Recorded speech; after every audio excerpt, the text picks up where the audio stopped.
Hello, hello, hello, and welcome to today's special session of Deadbeats. Ladies and gentlemen, today is the Season 1 Epilogue, as things have gotten, as in typical Deadbeats fashion. Our crew is between a rock and a hard place, as the mystery has taken on a harrowing turn.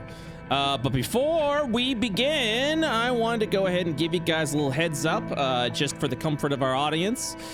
Due to the improv nature of roleplay, this may contain a general and a variety of adult themes. So if you're ever feeling uncomfortable, feel free to step away until you are. All VODs are uploaded on YouTube, youtube.com/worldofio, where further warnings will be given in the description if necessary. So if you guys are ever feeling uncomfortable with the subject matter at hand and you want to step away for a little bit, you're free to do so. Or if you want to step away for the whole session until a more appropriate warning can be given, feel free to do so. Make sure that you take care of yourself first and foremost. Deadbeats is going to be uploaded this Saturday at 12 p.m. EST. So yeah. With that being said, and without further ado, we're gonna go ahead and unmute for everyone. I'm gonna give it a nice little 5-second count, and here we go. Wow, we're hello, straight. I was hello. just in the bathroom. Hello, hello. How's everyone doing? Hello. How y'all doing today? Good. How are Really you? good. Good. I'm doing well as well. We got a lovely session planned for today. Lovely bunch of coconuts. Deedly dee. Italy. Now here's the question: are they in a row of some sort? They're standing, actually. Oh. Is there Standing in a line row. on the coconut? Standing in a row. Mm. Small ones, Well, big there's ones. big ones. Yeah, there's small ones. I mean, Oh, so it's like potatoes. There is one that's as big as your head, though. massive. Mm. Huge. Right. Yeah. Some say my head is the size of a coconut, so I mean, would make it a normal coconut, I suppose. Some say my head is filled with the contents of a coconut, so it's like fine. It's fine. It's all good. Yeah. Coconuts are absolutely relatable. I Yeah. love eating coconut flesh. Okay. I don't like how you said it that way. I love eating coconut flesh. It's like, oh, okay. Let's see. Let's get this going. Oh, I know how to do this. Okay, hold up. Imagine thinking you're playing for. Oh, I'm gonna do this. I'm gonna do stop. Imagine dragons. Imagine dragons Imagine- I inside won't. dungeons. Refuse. misery. Refuse. But like, just imagine, if you will, dragons. Imagine wagons. Imagine flagons. How many wheels Imagine does the wagon wagons? have? Not enough. My wagon has 3 wheels. It's broken. This one's taking the longest to load. Yeah, it's okay. We just won't use that then. All right. So, trying to get some good vibes going. Good vibes. Is it this one? I mean, there's nothing quite like post-revelatory, almost dead, the world Yep. is against you, good vibes. Yep. All Really right. excited for a Friday. wholesome session today, guys. Sunshine Don't and rainbows. worry about a thing. We're just like sitting there. Every little thing. We're just like quietly drinking coffee. Don't worry. Just rain in the Happy. background. All right. So, you guys have escaped from the abandoned estate, showing up within the foliage and woods of the Full Gale Forest after hearing the sounds of a lot of XDF plots being murdered by some sort of haunted creature within the Cicero estate, but I'm pretty sure we can come to your own conclusions of who or what was within that estate.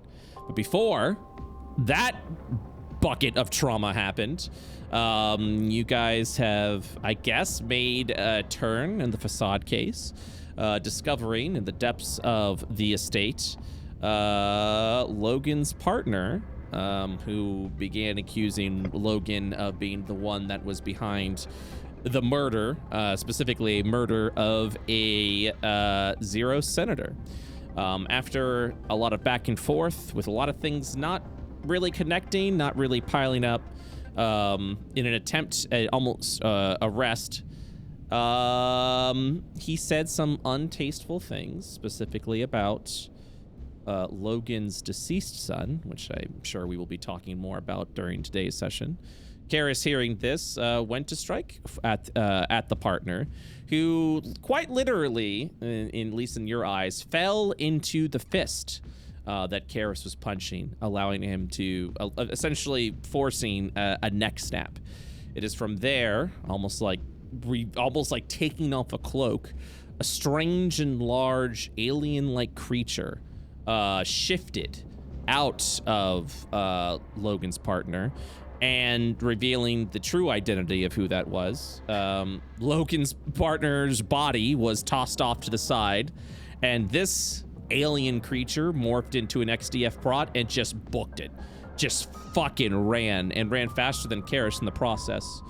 Logan, going back to his partner, now rapidly dying, aging over the past 20 years, whispered something into Logan's ears before stating that they were everywhere, essentially, and to watch his back, and then apologized profusely, saying there was nothing he could do to protect his son before dying, before passing on. You explored through the manor. Well, actually, you escaped through the manor, and then the gruesome, what's the word? Not murders at that point, just an absolute butchering of the XDF prots, as you all have, you guys have departed from the Falgale Forest, and you are now currently within the Silence. And that is where we will continue on the slaughter. Thank you. We will continue on. You are all standing within the expanse of the Silence. What do you do?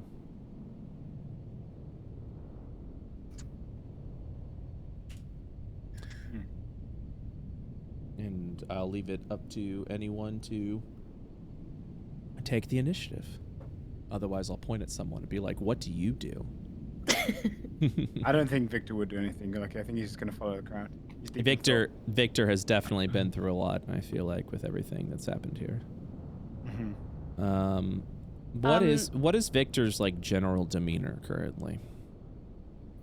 I think as the adrenaline's kind of worn off, he's now just kind of quieter than usual, less like kind of sassy, less focused on others. He's more kind of contemplating himself, which is unusual for him. Mm-hmm. So he's just kind of keeping quiet and thinking over what he just saw. Okay. Dodger, were you about to say something? I was gonna say at the end of last session, Victor and Dash had sort of like gone at each other a little bit. With Dash sort of realizing that Victor was not doing well. Yeah. I think Dash would take a moment to kind of like assess how everyone's doing, even because he doesn't want to like think about what went on in that house right now. Mm-hmm. He might sort of like pour himself into, okay, well, let's find somewhere to go. So as far as I know, as far as Dash knows, the only place nearby to stay or to like find shelter is Helvid, correct? Correct. But it is safe to assume that if the XDF is out here, assuming that they weren't all just slaughtered into the estate, they potentially, I mean, you don't know. I mean, you are free to scout the place if you'd like. It'll be a few hours travel to arrive over at Helvid. But needless to say, especially when it comes to full operations with the amount of XDF that you saw, And as a friendly reminder, they were calling in a second squad. It would be fair to say that there would be a base of operation. If it's not already established out somewhere in the silence, it would probably be in a town where there's a building's already there. There's a good chance that they could be in Helvet. And that's just more if you're your prot training coming to light.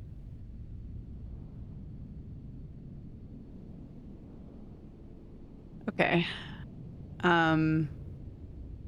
It is a difficult situation. I think Dash would go to Karis then.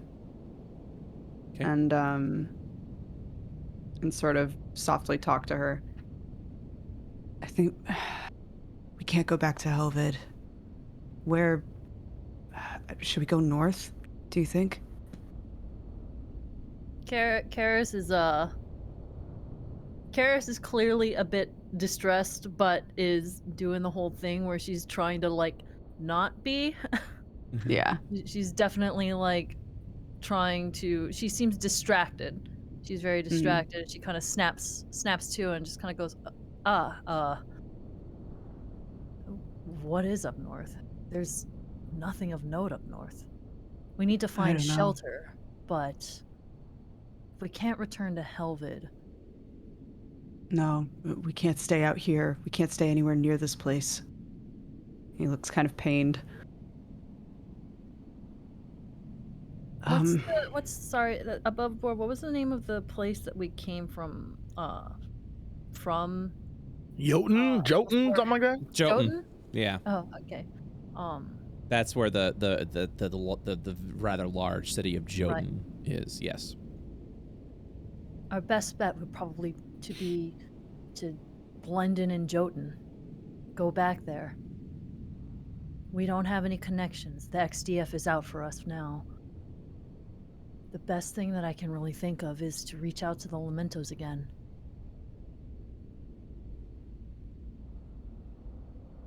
A lot of options. I know, but for now, we need to, kind of turn back and, Logan is in his own head, Victor's in his own head. We just need to get everybody somewhere where we can sit just for a minute. Kara's kind of gestures broadly. Do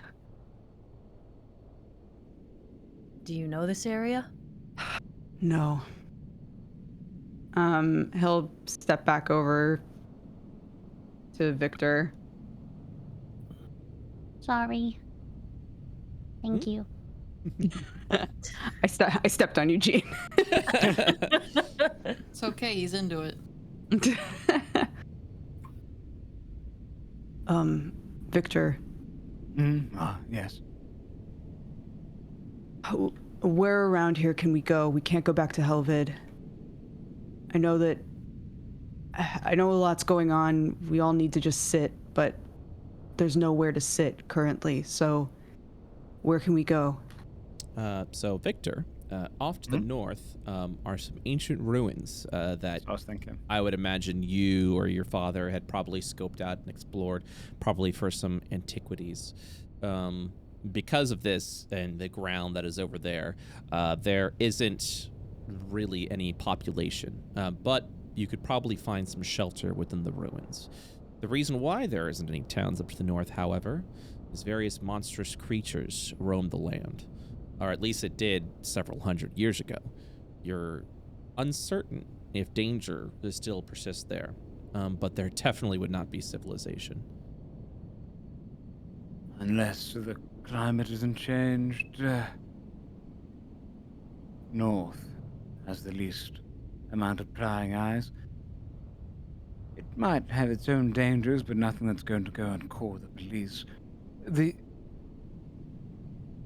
first thing we should probably head to is keep off the road, go around the mountains on the west side, and follow it up until we get to the ruins. If we don't get killed by anything out there, we'll get killed by the cold, so Probably our best bet. Okay. Okay. He'll turn. We're gonna get moving, guys. We're gonna head north and go around to the west side.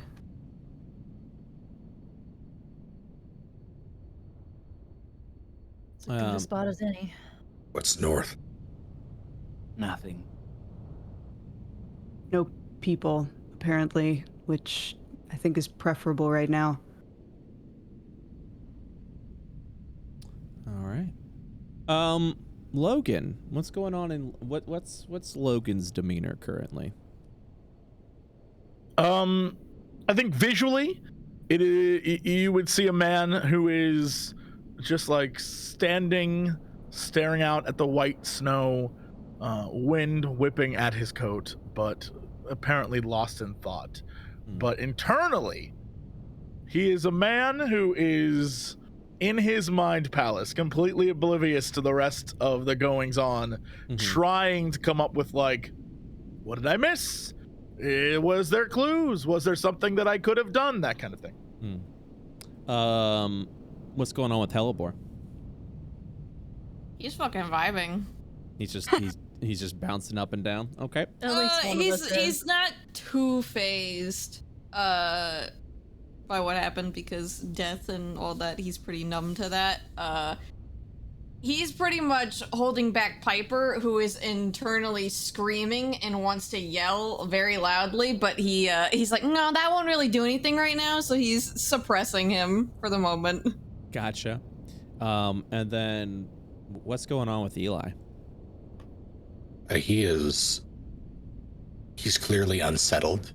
Like his eyes are going from person to person, from noise to noise, assessing threats, making sure they're not being followed. And as we move, anybody who looks at him can see Eli using prestidigitation to cover up their tracks. So yeah, you just kind of see him like just covering tracks essentially. Okay. Yep. You mentioned that you were going to be going through the west between the mountains. Is that correct, Victor? Or were you heading east around through the Saltstone Hills? I think west. Okay. To stay off the road, right? Yeah. That's what you said.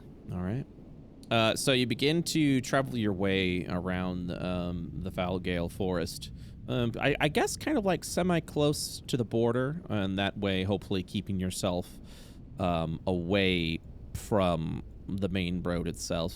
As you guys travel over to the northwest, to the east, you see the ruins of the Four Thrones. What were once ancient statues depicting four old rulers, essentially, that history has since long forgotten. But you can kind of make out the shape of the various stone throne chairs. You'll actually see often in the distance old and abandoned houses and buildings that are over there that are extremely worse for wear. Would you still continue to try to get as far as possible from the estate, I'm assuming? I think so, right? It's too close otherwise. Yeah. But the further north we go, the less likely they are to hunt us down. As you travel between the two mountains, you can kind of just see even more like a resonating silence as your footprints that step into the snow kind of echo between the two mountainous caverns. You look up, these hills and mountains just stand incredibly tall, but it leaves enough path as you gently cross through. After about, I'd say a couple hours time, you would arrive over into this what was once probably a small village, but again, hundreds upon hundreds of years old, older than even Victor's time, as these were ruins before then. It's become more dilapidated, more fallen apart, but made of a nice stone, probably carved out from the father over to the south. As you arrive and walk into the forests, you see what was once probably a wall that surrounded this area, now completely destroyed and fallen apart. As you begin to walk across the streets that nature has once again reclaimed in the old city of Foss. The buildings, for the most part, are all just broken down, torn apart walls, and you'd have to use a lot of imagination to imagine what this city once looked like. But you do manage to spot a couple of buildings. I mean, granted, some areas knocked down, roofs came in, but would provide at least a decent temporary shelter. You spot one over into the depths of Foss that kind of has a view over to the north of what used to be what's still standing is these old stone docks, safely assuming Foss was once a marine town. You can kind of see the serene waters off to the north before you'd just see the fall at the end of the arc of endless space. But on top of a hill, you do find an old fallen apart house that may provide you with some cover. If there's anything additional that you'd like to do, please let me know. Can I, number one, can I be old Dash again? And number two. Yes. Could I use survival to try and like reinforce, like find the areas where damp could get in and things like that, and like use what's around to try and. Absolutely. Give me 1 second. I just want to make sure that I've got. Update token. Epic. He's so intense. Yes. Feel free to roll a survival check, because as of right now, the house would probably provide you with a day of cover before you'd have to move on or find something else to with warmth. So with a 15, as you kind of look around the top of this hill, you begin to find some easy enough material from houses in far worse shape surrounding the area that you're in.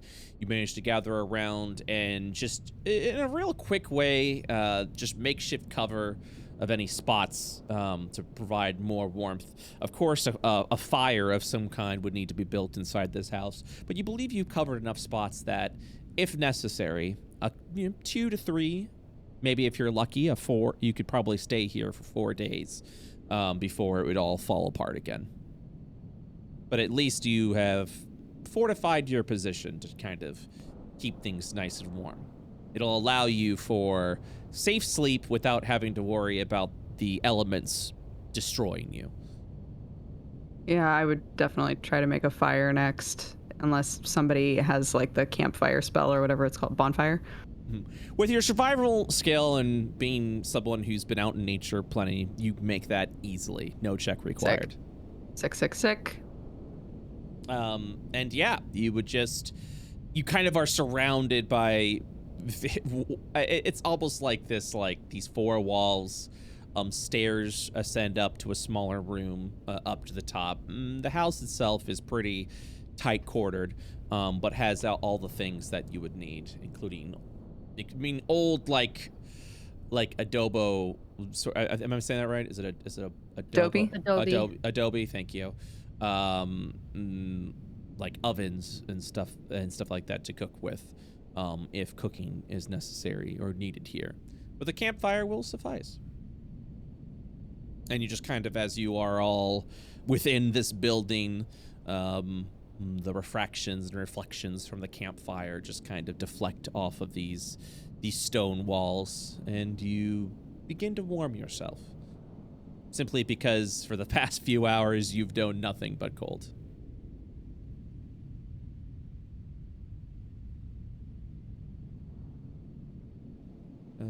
And then I'll get that going. Nice. Ooh, immersion. Crackle. Yes, good. I love it. Very good. Good. All right. As the elements kind of close in, there you go. You get the crackling of the campfire. All right. For now, you may have found yourself some safety. What do you do? Very quaint and homey, guys. Dash is sort of like fussing around trying to find other things to do. Everyone compile your food into the middle. We should ration everything up. Probably going to be here a while.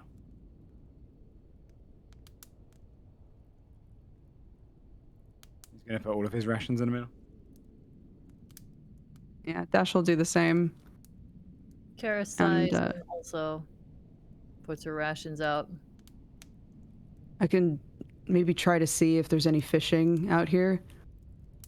So, if possible, that can help us out. Eli will comply, but as he's doing so, he'll ask, and then what? What's the plan here? Regain our strength. Rest a bit. We've been through a lot. But as for where we can go, we don't have a whole lot of options. We have no allies. And as much as I wasn't expecting things to take this turn, I think we should go back to Jotun. Ooh, it's gonna be bad in Jotun. It'll be bad everywhere. If we get caught now, we're probably all dead. Especially some of us. So we just need to make sure that we get to this creature before they get to us. Now, I suggest we try and work out a motive. Now that we have some idea of what the beast is, it's likely that it has some reason for doing what it's doing. Think on that. We work out its motive, we'll find out where it is. Or where it plans to go next.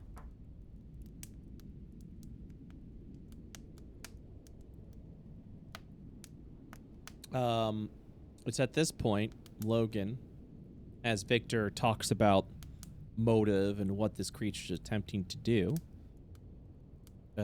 you are reminded of the words that were whispered to you by your befallen partner. And those are still in your DM if you needed a refresher.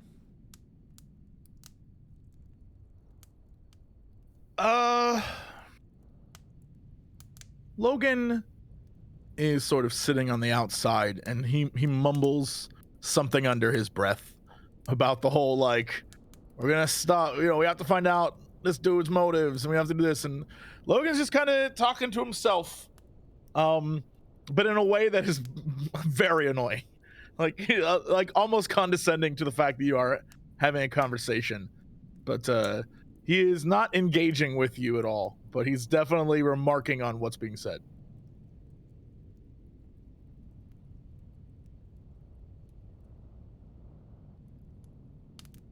Right.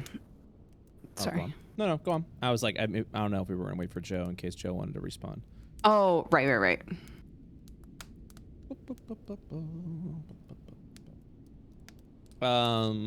You're free to continue. I'm sure Joe will be back here soon.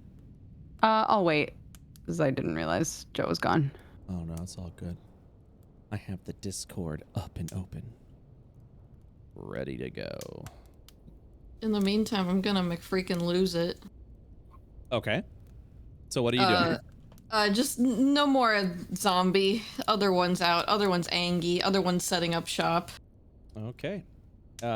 You'll slowly begin to see. Give me a sec. Let me get this here. Here we are. Yes. He doesn't kind of say anything to anyone, but he's gonna start setting up all of his surgical and doctor equipment, like just on the side, because 2 people here said that they needed a doctor, so he's setting up and getting ready for that. You'll just kind of see the form that Hellebore had just fade away into Piper. Angie Piper, he pouts. Okay. He's not happy to be here. None of us are happy to be here, to be fair. I think we all pre-Angie. while you set that up, and since Dash is waiting to see what is being said, Eli, is there anything that you're currently doing? He's also gone. Ah, gotcha. Cool. It's changing his microphone, yeah. All good. What's Karis doing? Karis is Karis kind of like is leaning up against the wall, and after a while she probably would have just like flumped on the floor. She looks exhausted. Karis usually looks tired and just done with everyone's garbage, but right now she just looks spent. Gotcha. But definitely in that mode of like trying to hold it together and not let that on, but she's letting that grip go a little bit. Okay. So just to recap, because I don't think we could really advance anymore. So Logan's talking to himself. Karis is breaking down quietly. Piper's getting ready to heal, and that's all we know for now, correct? Yeah, I think as for like other things to try and like help house-wise that Dash would have like tried to do, probably would have collected some snow from outside and started like boiling it if possible, if there were like pots or things that he could find from the other houses, just so that they have like drinkable water and things like that. Okay. So yeah, as you kind of like slowly gather around Victor, just to respond with, you know, trying to figure out like motivations and things like that, you just kind of see Logan just mumbling on to himself. Nothing really helpful and a little bothering, but he just seems to be talking to himself and talking over you with what you're trying to do. But nothing to progress the conversation, essentially. Is there anything that you respond with that? Kind of turn his head towards him. So what do you think we should do next?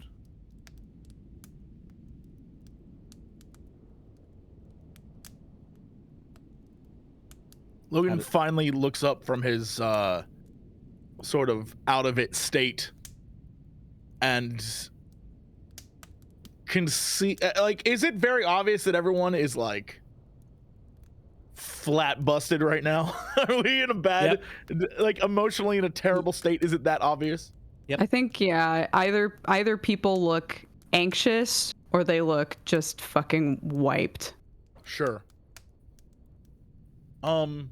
Yeah, I think for the first time, Logan has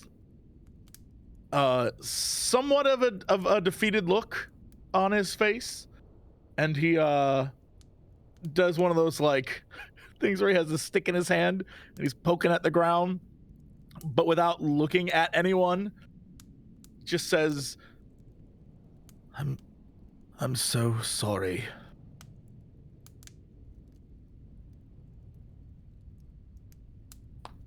Oh. Karis looks up. Doesn't say anything, just more surprised.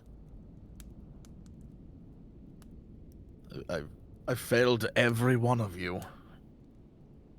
I thought for sure this would be one last great adventure, and sadly, I think I've ruined all of your lives.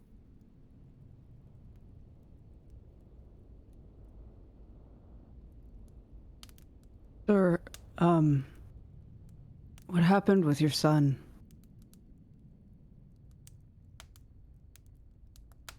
He was taken from me by Facade, and this whole thing, and he sort of waves his hand. This was one last attempt to rectify my failure as a parent.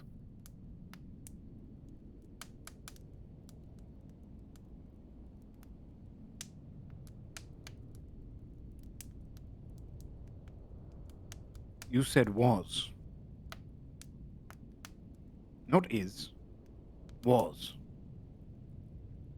You can't possibly think we're losing. After decades of not knowing anything, in just a short couple of weeks, we have uncovered exactly who Facade is.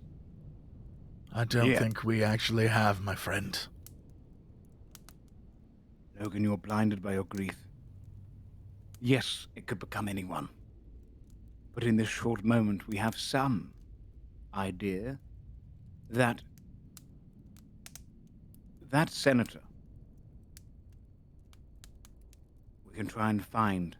If they ever pop up again, we know exactly who it is. Your partner. If they ever pop up again, we know exactly who it is. We are closer than ever before to finding Facade. Because for the first time ever, we have a clue.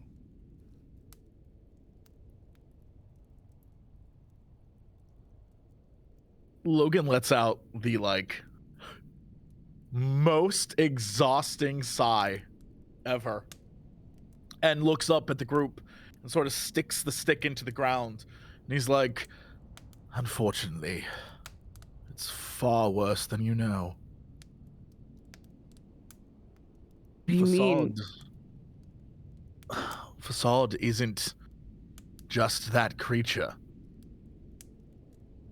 The last thing my partner said to me before he died is that Facade is an organization, a group, and they have infiltrated everything.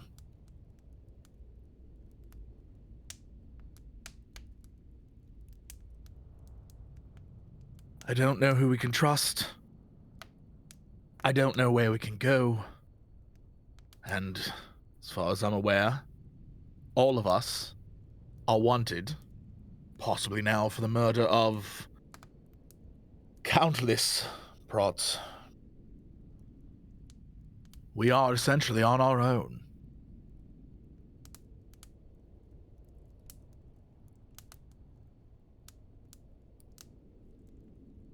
We should go back to that house.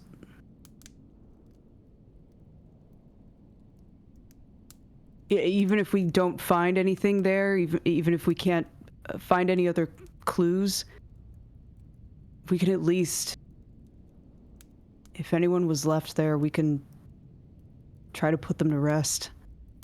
There's no way we can go back. More officers were on the way. If they were not given shoot to kill orders, they definitely have been now. If they see us, they will fire. And what are we supposed to do? How can we follow any lead if that's the situation? Well, that is the question I've been racking my mind around since we left. I'm not sure who we can trust. I have concerns over any sort of looks at the toy maker your previous contacts sent us there to begin with. So we know if they are in on it? Also, prods didn't clearly see are. any chi weapons, especially. If this is something where they control the highest places of government, and they control law enforcement, then the only real choice we have is to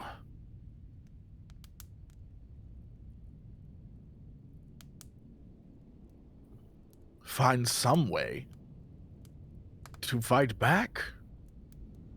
The question is, who are we fighting? We simply do not know. If they can be anything and anyone, this is so much bigger than I even thought. I If we think can find one, if we can just find one and investigate it, we might have a better idea. There might be differences. Or a way to tell them apart. Somehow, I don't know. But either way, it's looking more and more like we just have to burn it all down to the ground. But there are still good officers, good people. Surely you understand we can't burn it all down.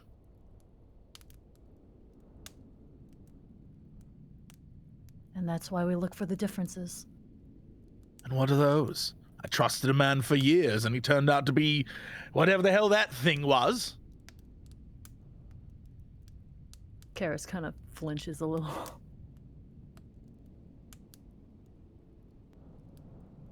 Then, we need to make sure that everyone trusts one another here, implicitly. Oh, we can come up with codes. I don't want to use another name again. No, Ever. no, I mean like, if you say a specific thing to me, then I have to say a specific thing back, or then I'm not me. Does that make sense? Sure. What's our safe word?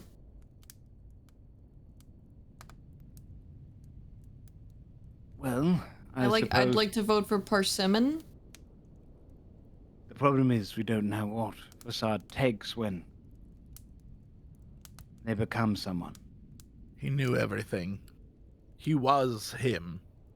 So, unless I was a very bad partner, I'm starting to feel like they take the memories.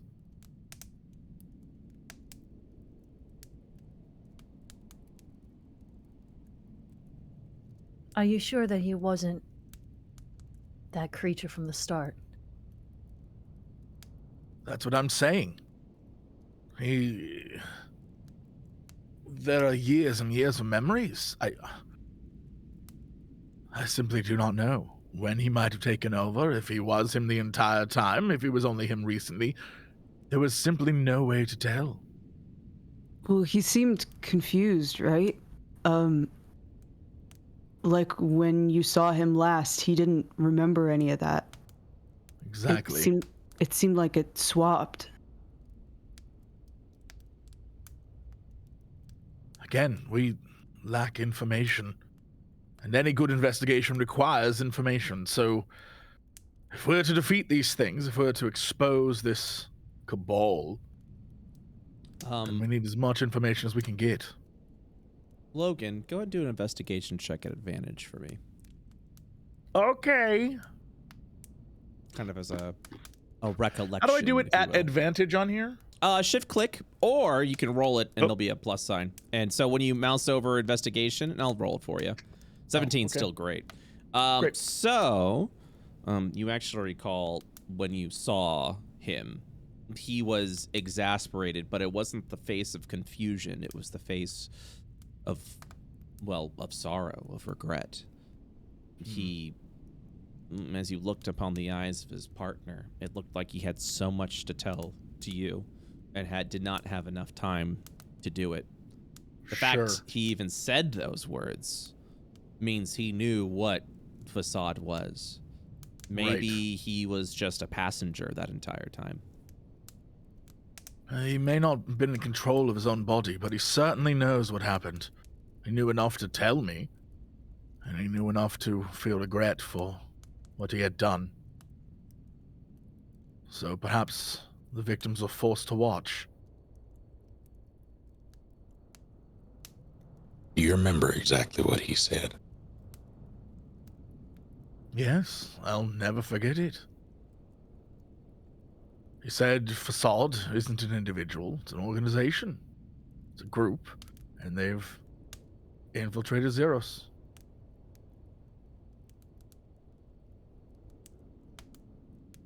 Out of character, were we all privy to the conversation when... Zeros? What's the name of this damn thing? Zeros. You're right. Zeros. What were you asking, Snake?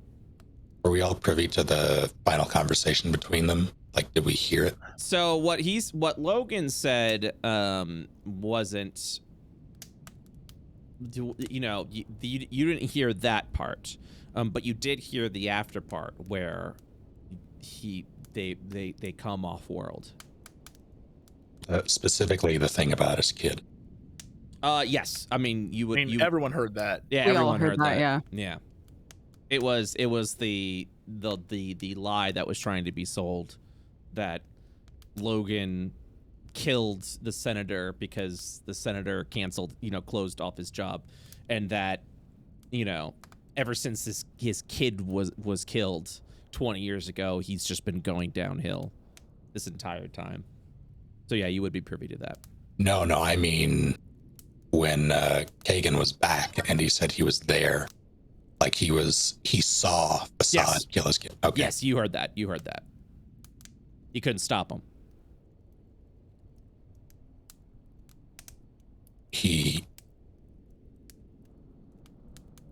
This seems almost difficult for Eli to say. He mentioned your child, but he was there when it happened.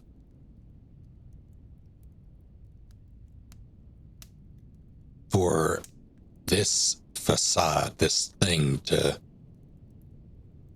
take host in your ex-partner for this long, only to come out now and target you specifically.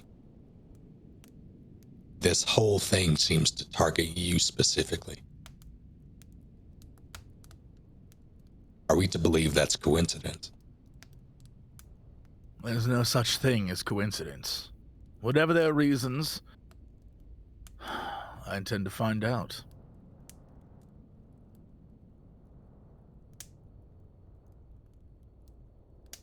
That means that they've been targeting you for years, though. So maybe a long time ago when you were looking into this, maybe you were really close before and you didn't realize it. Why else would they try to, ruin your life this way?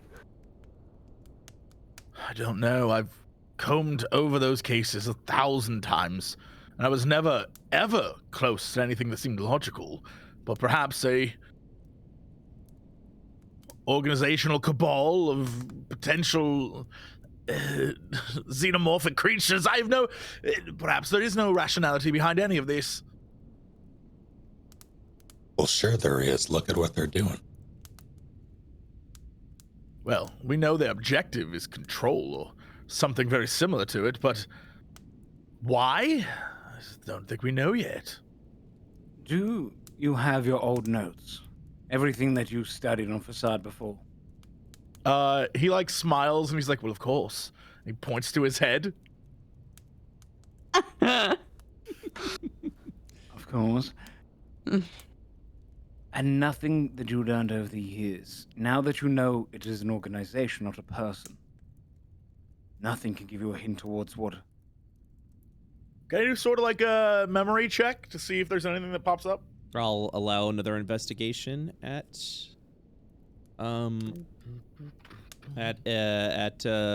advantage. Beautiful. So specifically, you begin to think about the killings that happened, and it was a lot 20 years ago. I mean, this was all over news and media of the Facade killings. It was as terrible as it sounds, it was the fad story at the time. People wanted to know more about the Facade killing, why it was happening, and it seemed to have been targeting a lot of random people. There was important officials that were being targeted, but then there was a bunch of just random individuals, those that spoke out specifically against the government. And so it was members of the government, those that spoke out against the government, and you just begin to rack your brain around that time. And it was, you were getting to a point where this was a difficult case, but you were feeling confident that over time, all the pieces were going to come together. And you really begin to think of what could those pieces actually be, what this was, because all walks of life were being killed by Facade. And as you were slowly beginning to piece together, that was when you received the news that there was another killing, and it was your son in particular. And that's just when your whole world came crashing down. You actually remember the evening that Kagan came to you and told you. And of course, in disgusting way that more than likely that was the killer telling you that he killed your son. Sure. And that's just where everything kind of fell apart. The Facade murders ended with your son being quite literally the last victim of Facade. But now that it's an organization of individuals, of strange xenomorphic creatures, you begin to think again of the commonality. Maybe it wasn't something necessarily important from a human standpoint. Maybe it was something beyond that. And that's when you realize the little connections that you made that were just kind of more of like, particularly one individual in particular.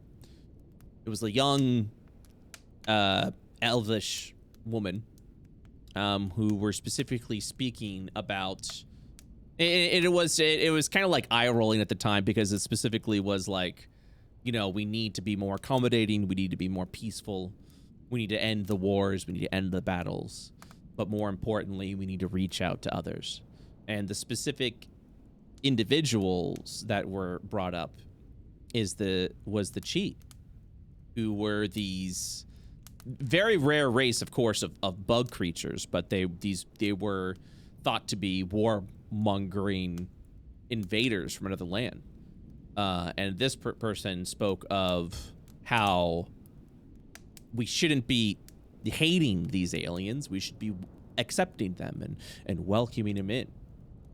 And as you begin to slowly path across the victims, one after another, you're uncertain, but the Chi does come up, and these were individuals that would look at them relatively at a positive light. And you would recall one senator through notes that you scanned long time ago. There were some, what's the word I'm looking for? Some legislation that were to essentially have a potential treaty with any Chi that are coming, so that maybe there could be an exchange of technology, an exchange of philosophy, any sort of just conversation and talking. It's a stretch, but these were Chi sympathizers. When you say long ago, what do you mean? Like long over ago? 20 years ago, like this before, when the cases were hot. When you were like, okay, why were these killed? And you were looking through all the things, the legislation, and from anyone that was like a senator. This was like beyond 20 years ago. But the thing was, the Chi are such a rare occurrence that it was just, you saw it come up every once in a while, but it just didn't really seem important. You know, it didn't really seem important at the time. But now that there's now that you're looking at this through the mind of, this isn't an individual, this is an organization. And why wouldn't an organization, which would probably have enemy organizations, do everything in their power to turn something in a different direction? And if the Chi are an alien race that Io doesn't know about, then maybe Facade follows that same logic. Is there so for a mental timeline? Yes. Legislation was being passed. No. A while ago. No, it wasn't even being passed. It was being drafted. To essentially sell to the Senate. I mean, like, no matter what, it didn't get done. Nothing got done. It didn't even get brought up. Yeah, so there was work being done on some stuff, but that was pre 20 years ago. And then 20 years ago, murders started happening. Apologies or was for the it confusion. Before 20 years ago? During the murders, during these murders that were happening. Because the legislation was being proposed. Was being drafted, yeah. The murders were happening for a couple of years. That's why the Facade case was so hot. Right. But this was like one of those things where it all was sort of happening at the same time. Yep. So there's like, and then would I be able to deduce whether the murders themselves ended because my son was killed, or ended because no bill was passed? Let me think about this. I would say, because you brought those both up, probably both. All right. The murders did what they needed to do, but also they targeted your son. Your son wasn't a Chi sympathizer, which means, and that's literally the odd piece out, is your son, which means your son's death was more than likely an attack on you. Right. So yeah, I take a moment and sort of like close my eyes and think for a second to what basically what I've been doing for some time, which is, I explained to everyone that since we left, I've been thinking this through, trying to figure out what exactly has been going on, because it's been driving me crazy. I've wasted years of my life under the assumption that I was hunting this lone individual who killed my son to keep me off the case, and this was like that one big thing that I wanted to do. But I sort of lay out what you just said, which is the idea of, it turns out perhaps everything I thought was wrong, and that yes, my son did die, yes, others did die, but that in the background was this, potentially a new bill proposal about welcoming in the Chi to be a part of our society, and that legislation, when that ceased, and when they ceased trying to make that happen, the murders also stopped. So perhaps everything that I've been thinking was totally incorrect. And Logan will kind of just look at the group and after having said, basically what you said, and he would say, I was a fool. I was self-centered and selfish, and I thought this whole thing was about me, but it's so much bigger, and I didn't see it. Not until now.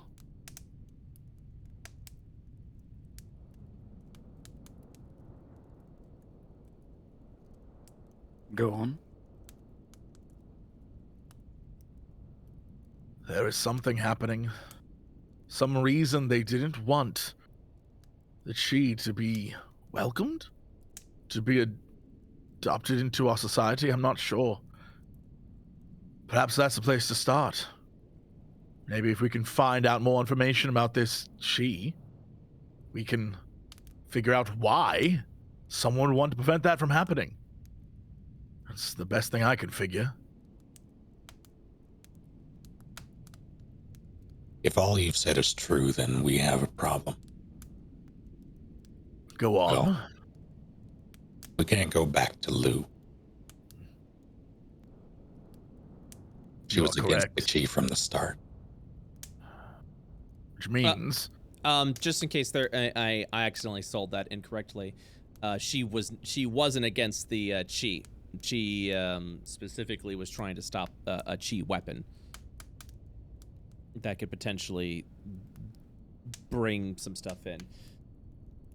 Right, but we had said earlier, or rather Logan had said earlier, she's the one who sent us out here, so we don't know if she's involved or not. That is right. correct. Like, I don't know that we can trust her. We need to get back to Kathos. How do we do that? Oh, God. He looks at Dash. Technically, I have a connection in Jotun, but I'd need to tell him everything. Are you sure we can trust this connection of yours? If I can confirm that it's him, which I can do easily enough, seeing as I'm the only one that can go back into town, he changes his form to look like somebody else. Mm-hmm. Safely. He turns back into him then. I can figure out if he's reliable, if it's actually him, and if he is, hopefully get us a way out. At least out of Jotun and back to Kathos. But what do we do once we're there? It's much more protected by prots than here, that's for sure. We don't know who to trust. We don't know who to turn to. Faces, It'll have more information, though, than we do here in the middle of a snowfield. If they're in the government doing shit underground, messing around with chi stuff, well, that's where we're gonna get the most information. Maybe we have to do some of our own underground sniffing. Also, Well, I will say this. They wouldn't expect us to return, that's for sure.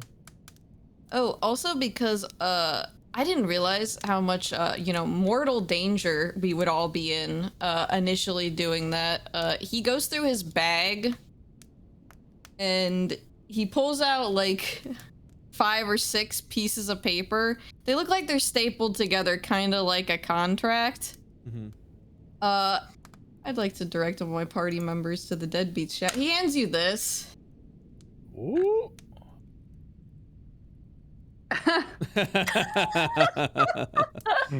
Would you like Oh my to God. explain? Would you like to God. explain to the audience what you've just handed to the party? That is a afterlife and care and donation to science contractual agreement that anyone in the party can feel free to sign. It is a promise to preserve and protect your body for up to 10 days after death. You can also choose how you'd like your corpse to be buried. Would you like burial, cremation, the big jar of embalming, holy rituals of one choice, or join the army of the undead, obligations of the consenting party, or simply to die? Nice. Yeah, so Hellebore or Piper just hands you all like I a have pens. stapled contract. Hellebore, excuse me, but what the fuck? I don't like to talk about my side practices publicly. I'm sorry, what is this? What? If anything, it's insurance for you guys. Like, this contract only benefits you. I'm sorry, what? What? I don't know what most of this means. It's fine. Don't worry, you'll get the services anyways. Hats dash. Karis just slides it into a pocket to forget it even exists. Oh, fuck, you're still old. Sets up alchemy kit. Who is? Points at you. Oh. Oh, yeah. Well, one sec, I'm gonna fix that. He starts setting up his alchemy stuff. Also, Logan, if you still want me to look at that bullet hole in your shoulder, Yes, please. let me know. Oh, okay, I'll do that first then. Do I have to sign this thing? If you want. No, I don't. Okay, then don't. All right, but you're still going to treat this wound? I might not treat it as well as I could Well. have. That's probably what I deserve. Still not signing it. Alright, shut up, dude. Let the doctor do the work. Wow. I patch Logan up. While he does that, give me your shard arm. I throw Eli, or my gun, or do you want... Logan's. I give you my gun as well, because I don't need it. Yeah. Logan, do you give the gun up? I mean, yeah. What am I? At this point, these are the only people I can trust, and if I can't trust them, shit. Whatever. I know it's dark, but at the same time, I'm just like, holy shit. Like, Logan is opening up to people. That is... Yeah, that's good. That warms my heart a little bit. So as you... Yeah, go on. Sorry. So sorry. Oh, please. If there are chi corpses hanging outside of that town, that means there might be chi nearby. Why don't we try and hunt them down? Were you guys saying that we need to get far away from here because all the prots and everything? Why would they expect us to go to the Chi? Why would anyone go to the Chi? It's the least likely thing, probably the most stupid thing to do, but also, who has the biggest issue with them? Facade. Didn't they kill all the Chi? Can you kill them all? The Chi have been, as you recall, the Chi have been wandering from the north over to Helvid. Think about it.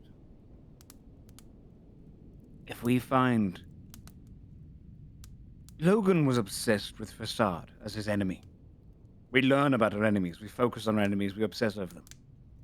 It's likely that the Chief obsessed over their enemy, which happens to be Facade. If we can go under there with enemy of my enemy, we might be able to get some information. Wait, That's where actually were... a good point. You said the Chi were coming from the north to Helvid? Mm-hmm. It's like where we are. Wait, where are the Chi coming from then? They would... Were Would they... likely be around here. Well, that's fun. We make an alliance with the Chi. We offer them something they want. The death of Facade. We help them take down their enemies. We don't pretend to be friends, but we offer them something that could aid them along the way. Do we even know that Facade's their enemy? Just that all we know is that Facade targeted people who liked them, not that they particularly hate Facade or even know what it is. We don't know. But I quite like shots in the dark, and this is one of them. If they've attacked sympathizers, I wouldn't be surprised. Think about it. The deaths that were reported by Facade were the deaths of civilians or higher up positions. They were people that were cared for by the media and by the people in the city. If they killed any of the Chi, it's not like they would be reported anyway, so... Right now, all we know is they killed sympathizers. I wouldn't think it'd be a far stretch that they killed Chi as well. Or, at the very least, we might be able to convince them that they have an enemy in the future. The worst thing that can happen is we get killed and eaten by the Chi, and to be honest, it's probably a better way to go out than spending years in a cell.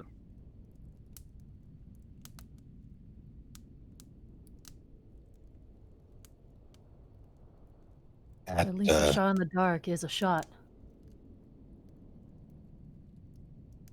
When Victor says his piece, Eli will stop. He'll stop his work. He was previously working on Logan's pistol, and he'll sign the contract.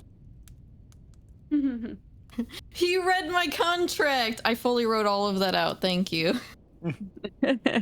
I will take that signed contract and also sign it. See, he's smart. He cares about his insurance.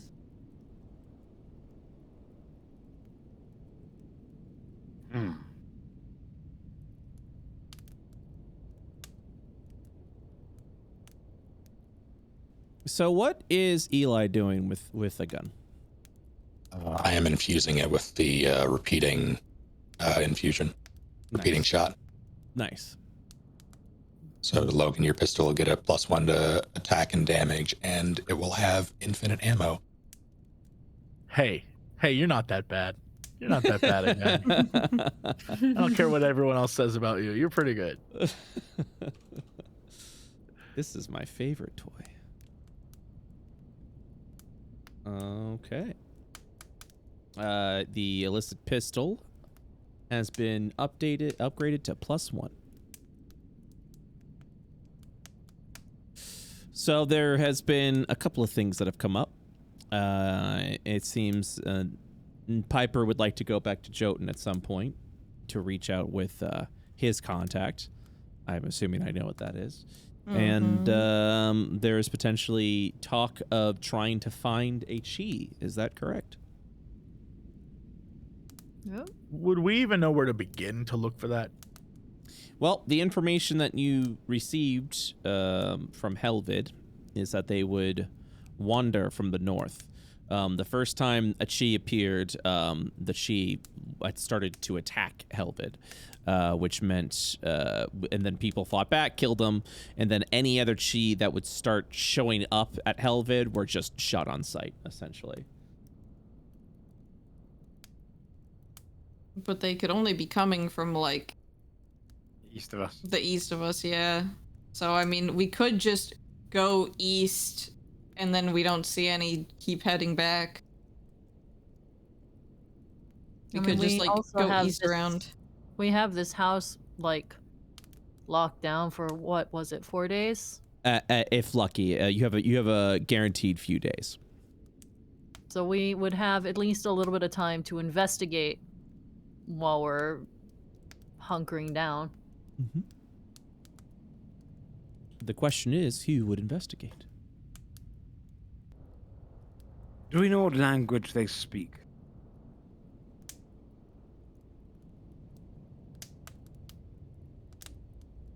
No one? I mean, I haven't seen one. Can I do a history check? You can. Okay. History. So, with a 23, you have read incidents out in space, specifically of Chi attacking Ionian freighters, specifically those that have head to the Iron Moon of Ganymede, where there have been some Ionian mining operations. And the Chi do seem to have knowledge of the common tongue. They speak common, weirdly enough. Convenient. Good. Very.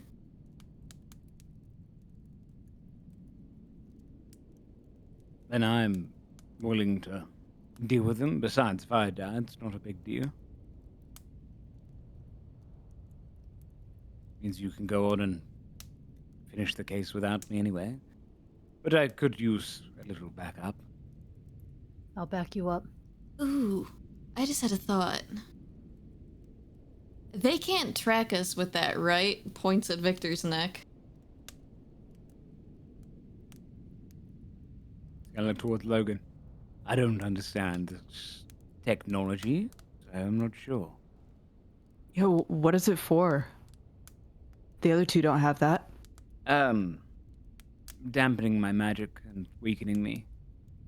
Suppressing some of my urges. Logan, do you know if that thing has a tracker in it? Logan, like, is visibly frustrated because he just knows, like, how do I even explain this to people?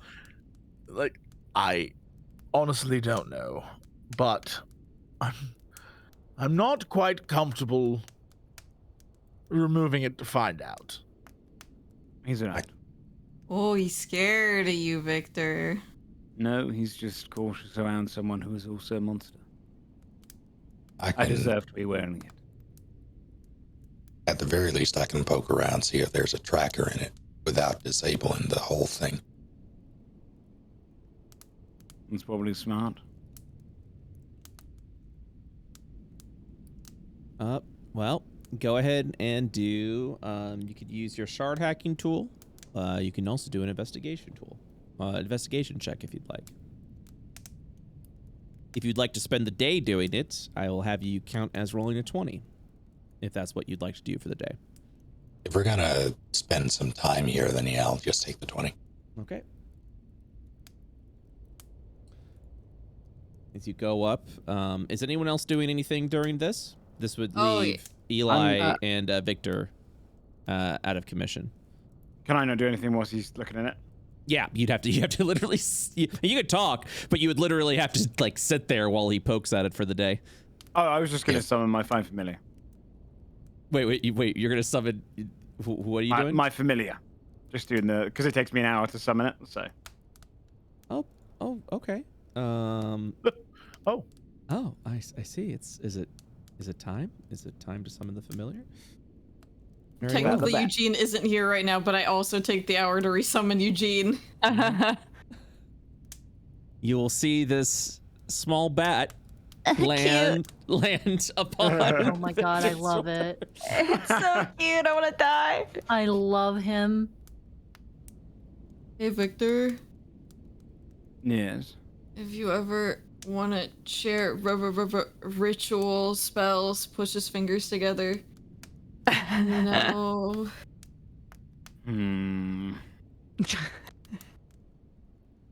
Very well.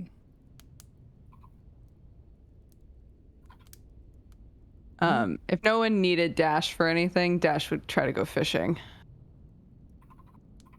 I also Dash make pulls out of his potion. Dash pulls out of his backpack a giant hat for fishing and goes over. Yes.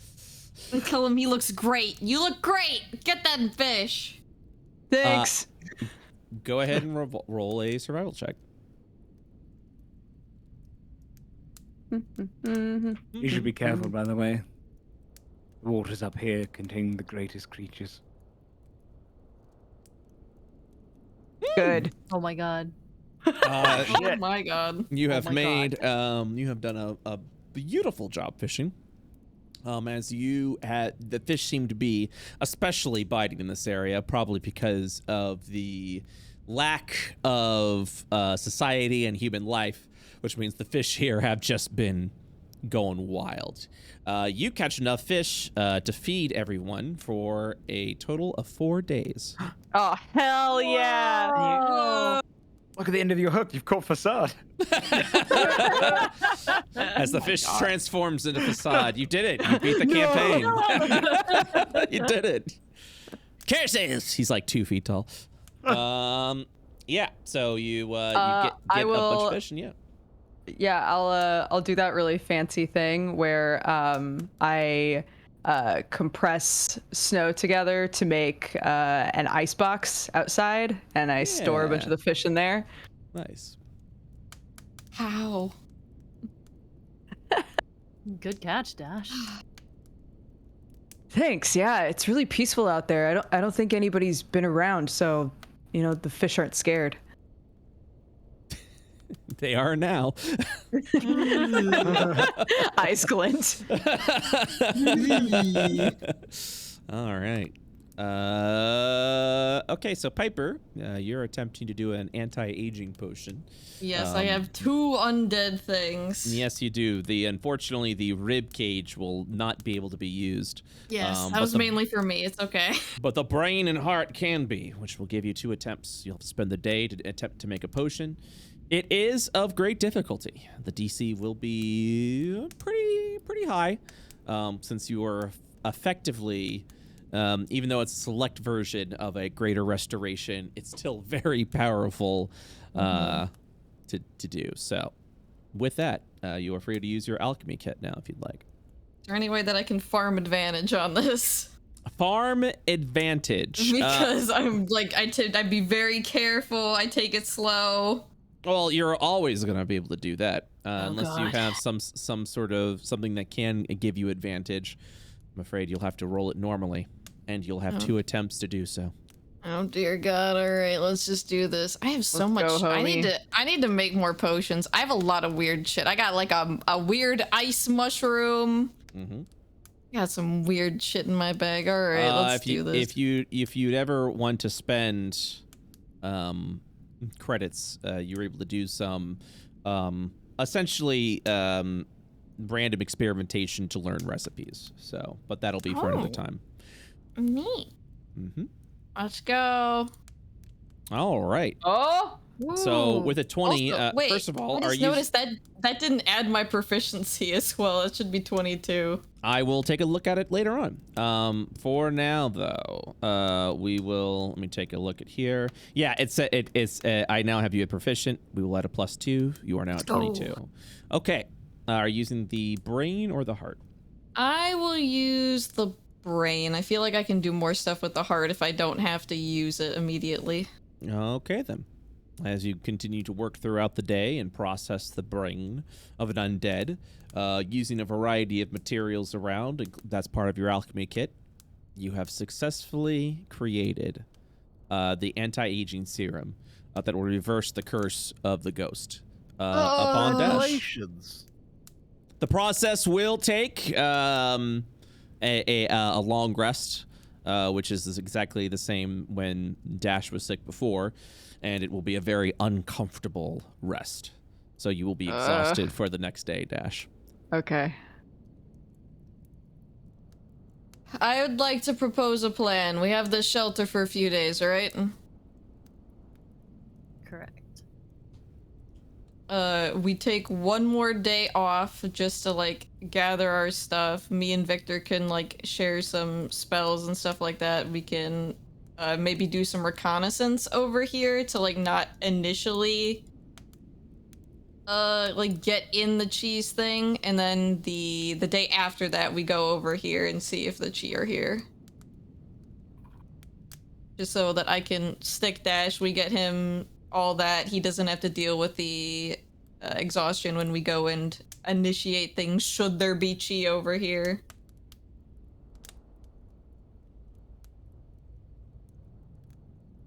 Yeah, I mean, that sounds okay to me. Hey, Dash! Yeah? I got the thing! Dog's over.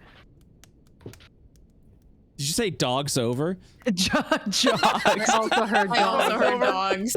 Turns into a dog. Runs over. Bark, bark. So Bark? how I imagine this is he did this in like a syringe where like you're gonna get a shot kind Yep. of rather than Oh, drinking yeah. a potion. Oh, yeah. It's Hold gotta on, go Dash. straight to the bloodstream. Mhm. You said you haven't been to a doctor at all, right? No. What So is you don't that? know how you are with shots? He looks concerned. No. Okay. Squints. This is the de-aging thing that I made that I said I was gonna make to fix you. Oh, is it, how confident are you? I'm a doctor. Very. Okay.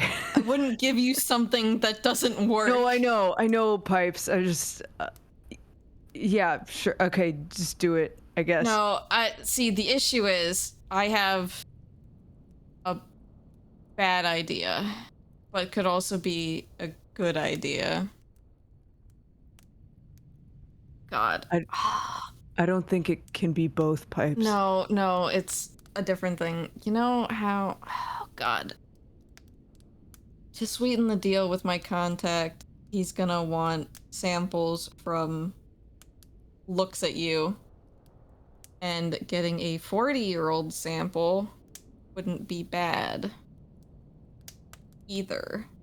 So, we're gonna see how you do with needles, and I'm gonna draw some blood if that's okay with you. Okay. Or I stick you with this. He'll sit and cover his eyes like a little kid. Just do it, God, Pipes. wait.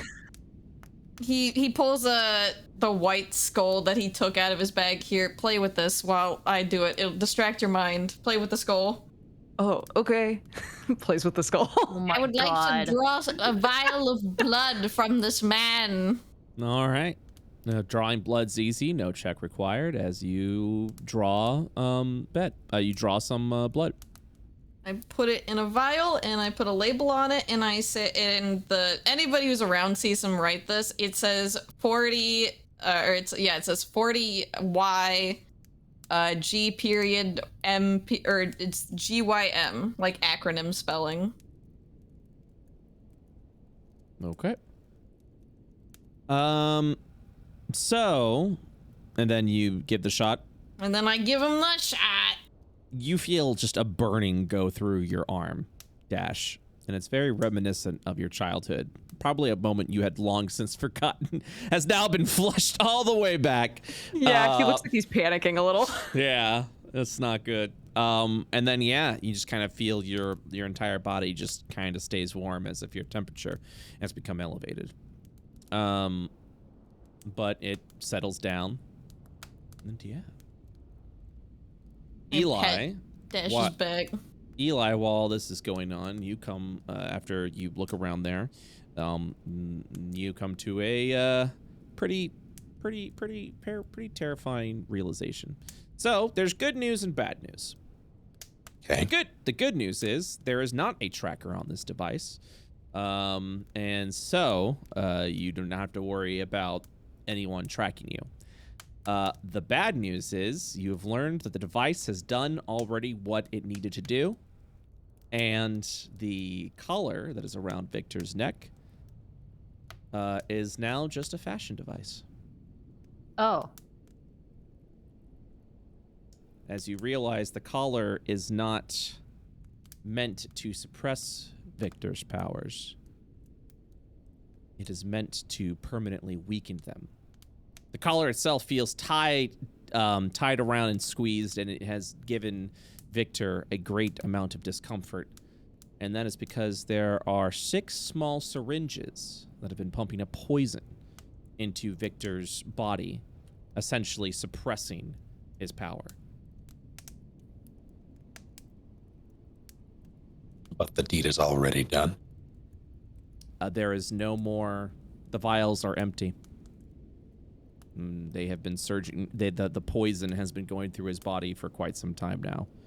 It's safe to assume whatever needs to be done has been done. Huh. Eli will remove the collar. So yeah, as you hack in, as you're sitting there, he's just, I'm assuming this is something that you've been just thinking to yourself. Without saying anything, Victor, your collar's removed. He smirks, stands up, kind of looks at himself, and then kind of thinking he's invigorated, kind of turns and goes, "Finally. Unleashed." And he goes to attempt to cast a much higher level spell, and then realizes he can't.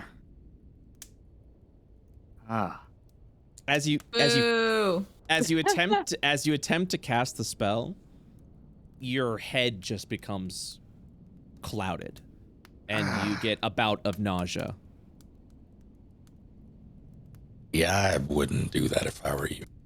Logan just rolls his eyes. What?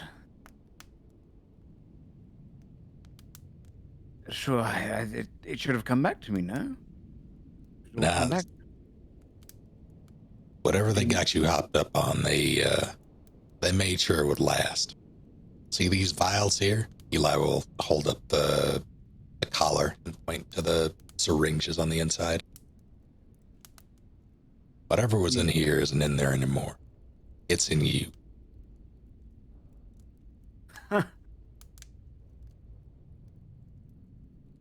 Of course it is. I was naive to think that I'd just have left a collar on.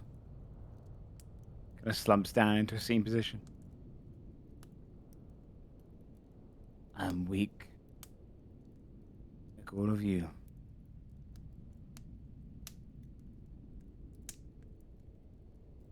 Now, hang on. I'm not... Actually, that's fair.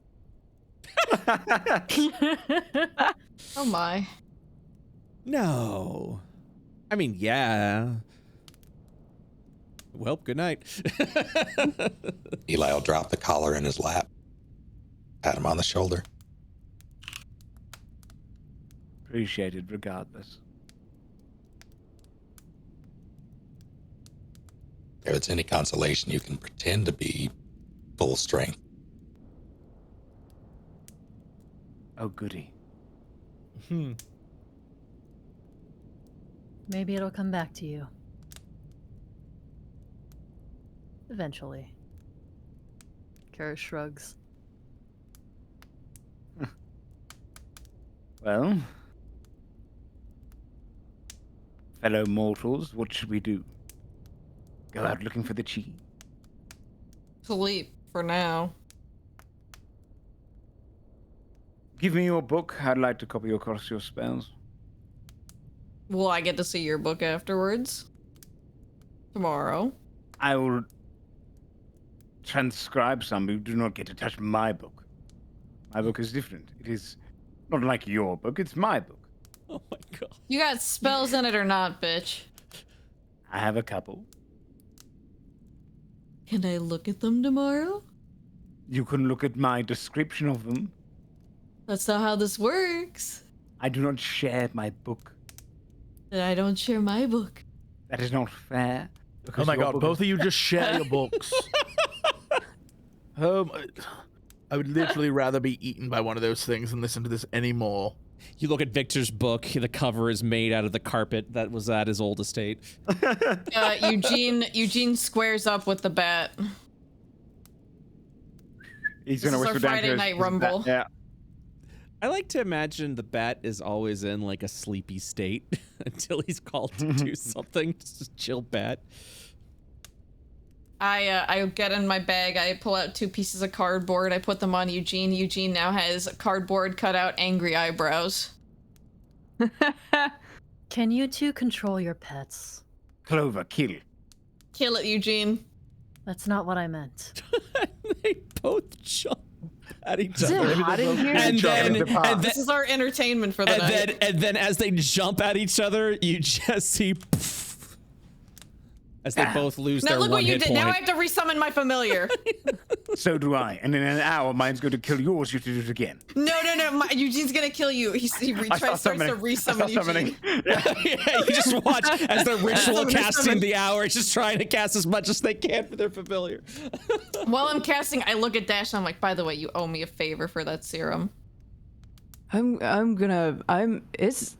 it hot in here? I need to. He's gonna like stumble Come out here. the door into the snow. No, oh god, no, he's gonna get Paris gets up hypothermia. and goes to get him. Yeah, thank you. I'm just making it very clear a favor is owed to me, and I always call back on my favors. Dash, you need to lie down. Oh god. There, all right, you're the muscle. You got to drag him back in. Karis basically like picks him up, heaves him over her shoulder, and walks back in. She plops him in the corner, just unceremoniously, just plop. Okay. Well, at least he's getting some rest.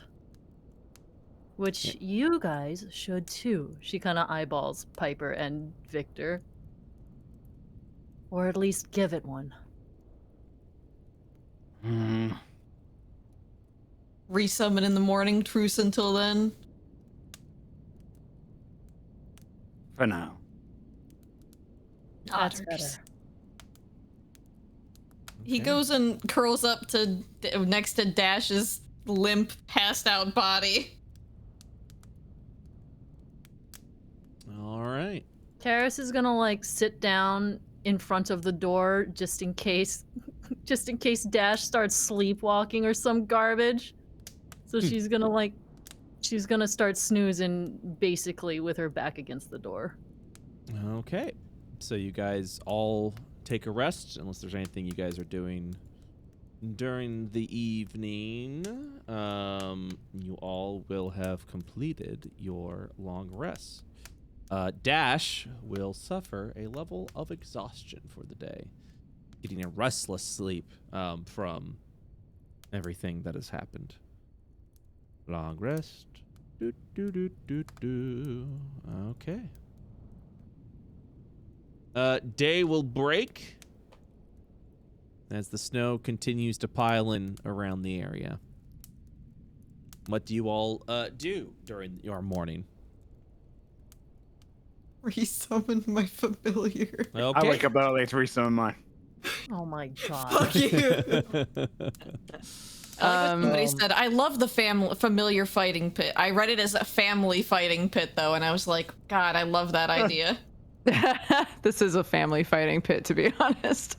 Logan has been up for 4 hours already and somehow made coffee.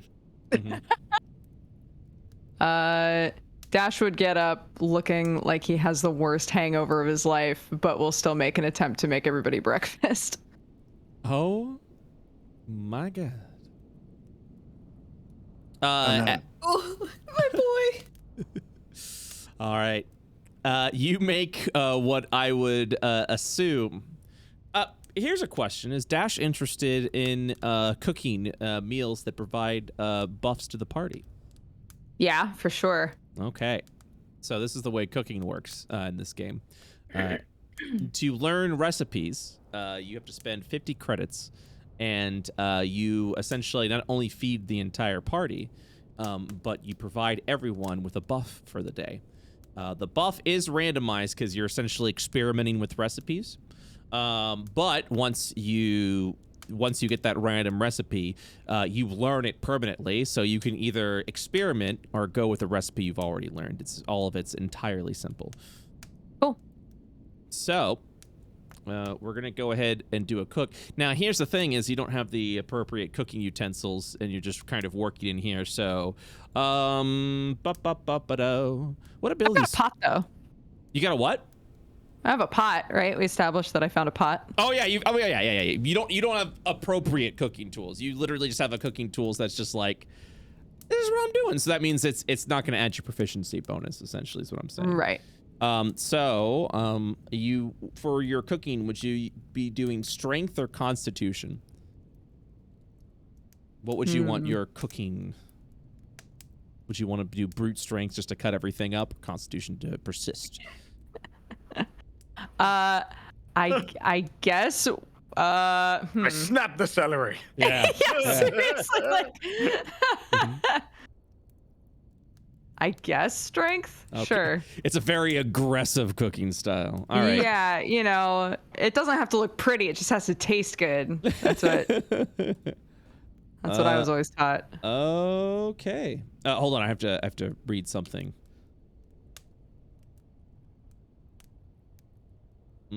Also, Snake, out of curiosity, which box did Eli check on the contract?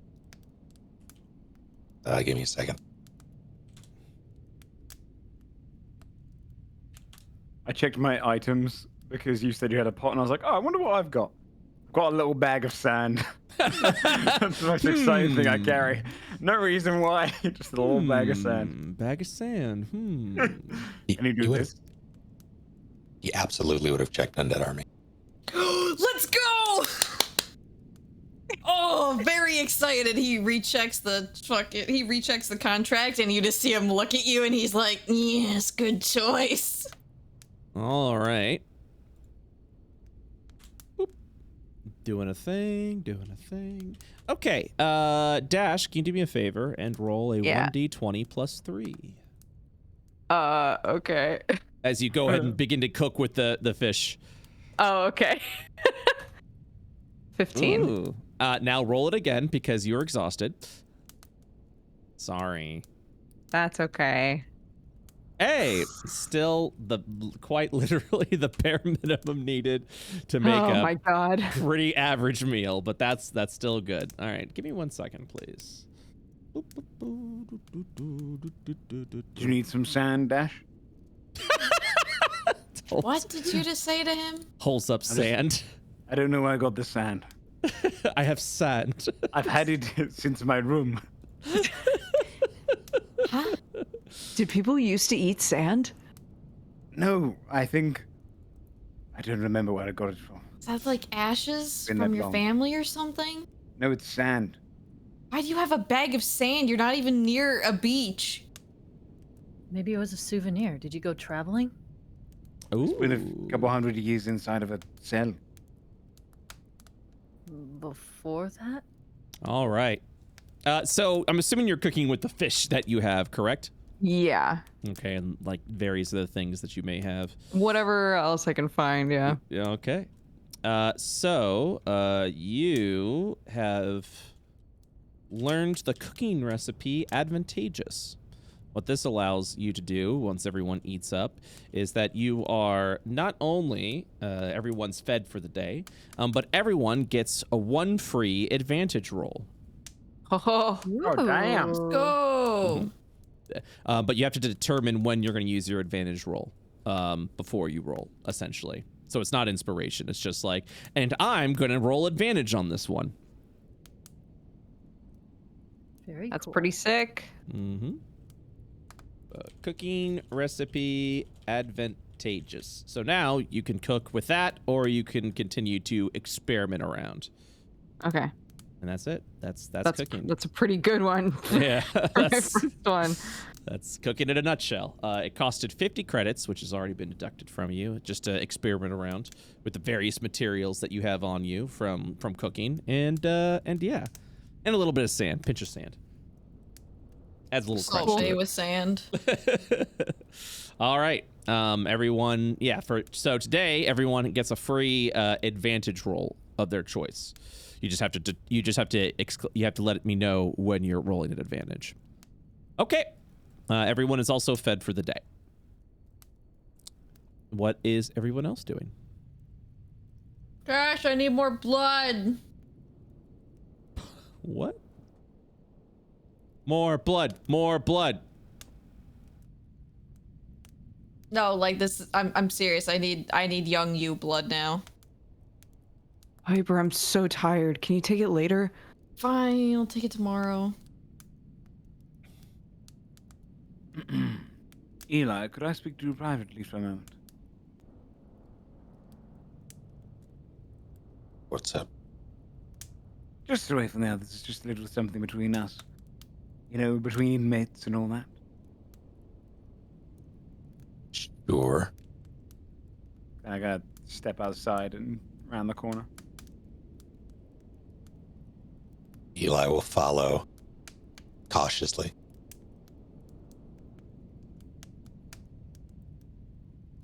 You don't trust me. Which is why I trust you with this.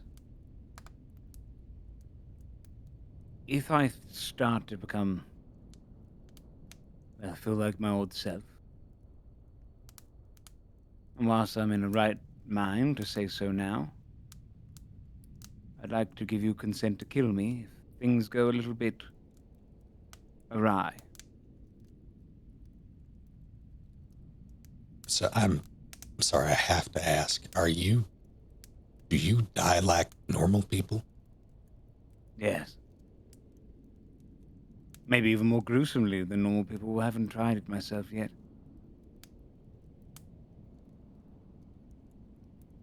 I had a problematic past.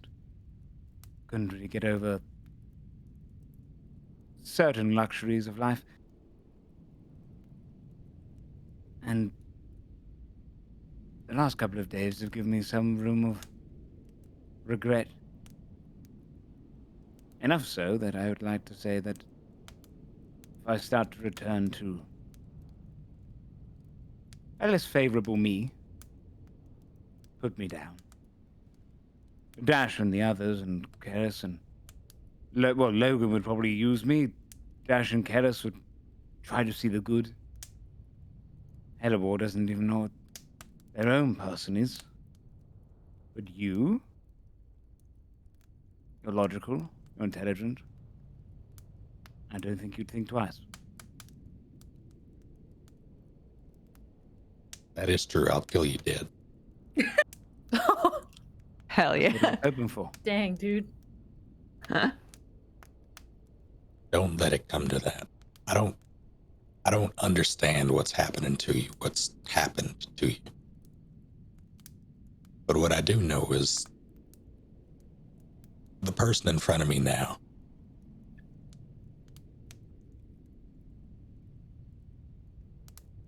Well, you don't seem like a monster.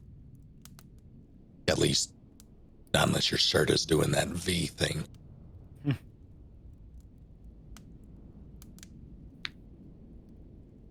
I'm more frightened I'd become one.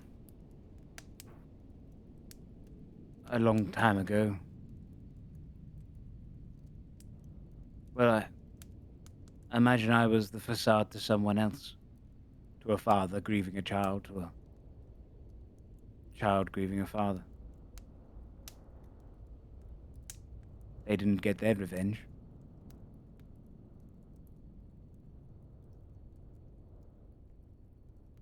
Maybe eventually they deserve to.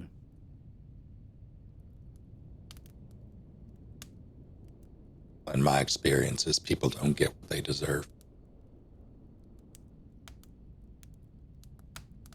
Mine as well.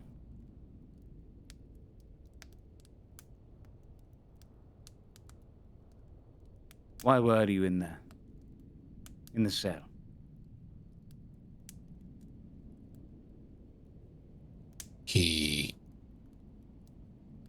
His eyes shift away as if he's trying to think of the appropriate words. I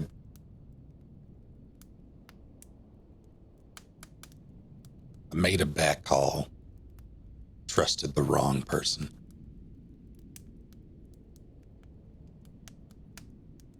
I roped into something bigger than me. I guess history tends to repeat itself. He gestures to, like, back towards the rest of the group.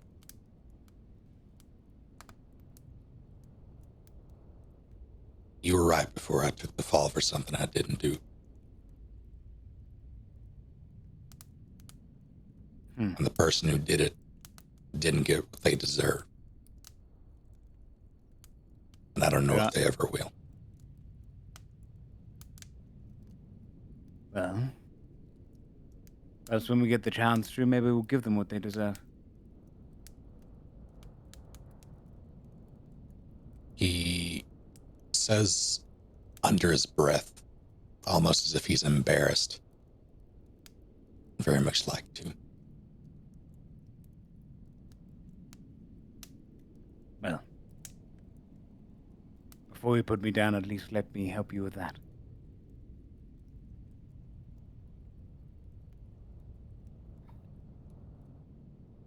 Yeah, I will take that in, and after a beat, extend a hand. Extends his out and shakes it.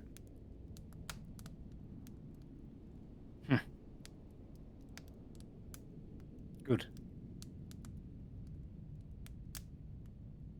Let's get back to the others before they think we're conspiring. Gonna head back in. Okay. You guys would head back into the home. Logan, Hey, were you guys conspiring out there? Yes, we're trying to do you all. Were you kissing a homie? We were just discussing, Dash, that actually, of everyone here, that if we run out of food, you'd be the one we have to eat first. Oh. Well, if that's how it has to be. Keeps making No. food. No, you're not meant to have survival instincts. Yes, sir. No, if it keeps everybody alive, then Shut up! I get it. I punched Dash's arm. Ow! Not eating anyone.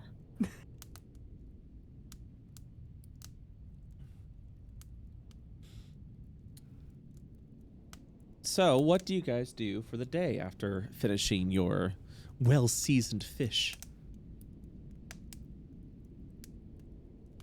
We wanted to maybe like do some scouting, right? Should we do that with the familiars and with Maggie? What are we scouting exactly? I'm trying to see if we can figure out where the Chi are. I believe. I guess I'm curious how well the familiars work. Like, how far can they go? Where can they, like that kind of stuff. I have no clue. I believe our telepathic range is only 100 feet, so it's not amazing for scouting that far.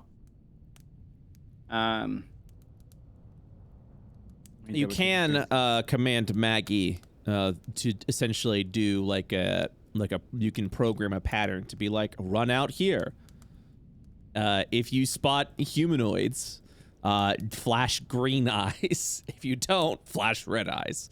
Like, you can literally hack like a tracking path if you guys don't want to go on your own. The familiars would not provide too much of scouting because you wouldn't have a lot of space to scout with. How clear is the weather today? The snow continues to pile on. The mist kind of falls over the area.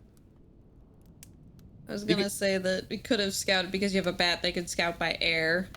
No, the problem is they're blind. They only have 60 feet of blind sight. Oh.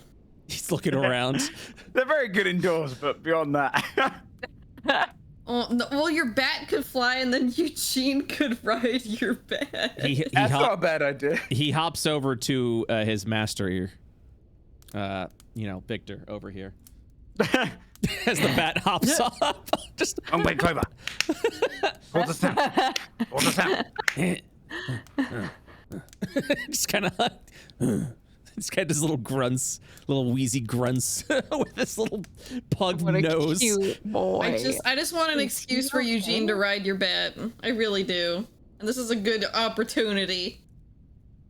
Yes, I mean, we can send them out together. True. To get them matching hats. All right. They would need your hand. Hands don't wear hats. Who will be scouting ahead? Tell Who will be that. scouting the area then? I think it's gonna be Eugene riding the bat, scouting in the air. Whoa. Yeah. Okay. So someone will have to be in the area though, otherwise you won't have a telepathic link. Do we need a telepathic link? We just have them go look and then have them come back? And then they tell us when they get back? Yeah, that's true. And they're able to communicate with you? Subtle ideas, like very basic. So like if we're like, hey, go look for bug, they can like go look and then come back and be like, was bug. Okay.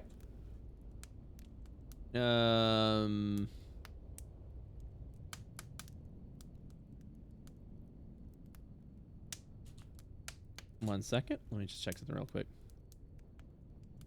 Was bug. Was bug. Was bug. Saw insect. All right, cool. Then that is what will happen. Oh god, it's so cute. Eugene's riding the bat. Oh, sorry. This is the bat riding Eugene. Let me, I kind of picture the bat like carrying Eugene by like the wrist. Yeah, that Just also little- works. Hold on Yeah. to his little wrist claws. bone. this will take, you'll probably get a response back within 4 hours. Is there anything that you guys do during those 4 hours? I'd be a worried parent with Victor. Do you think they're okay? Oh, I don't care. Dude. Yikes. After 4 hours Was- pass, Eugene will give a thumbs up. Was bug? That would Was be bug? That would be a was bug. He saw a bug. So they are here. Well then, why don't we go and make our acquaintances with them and get a rather unusual ally or a new enemy? Hope for the best. Who will be going off to the east?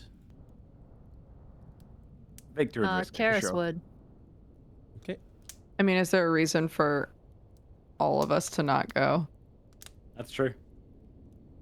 Everybody comes along. We can all go. Is I'm just a tired boy, but I'll still go. All right. You guys would travel off to the east, and this is where I would need. Well, actually, no. I guess the familiars would kind of, especially Eugene, would just point in the general direction that they saw. He's just pointing. Oh my god. It's like a crazy taxi arrow in a game. Mm-hmm. Okay.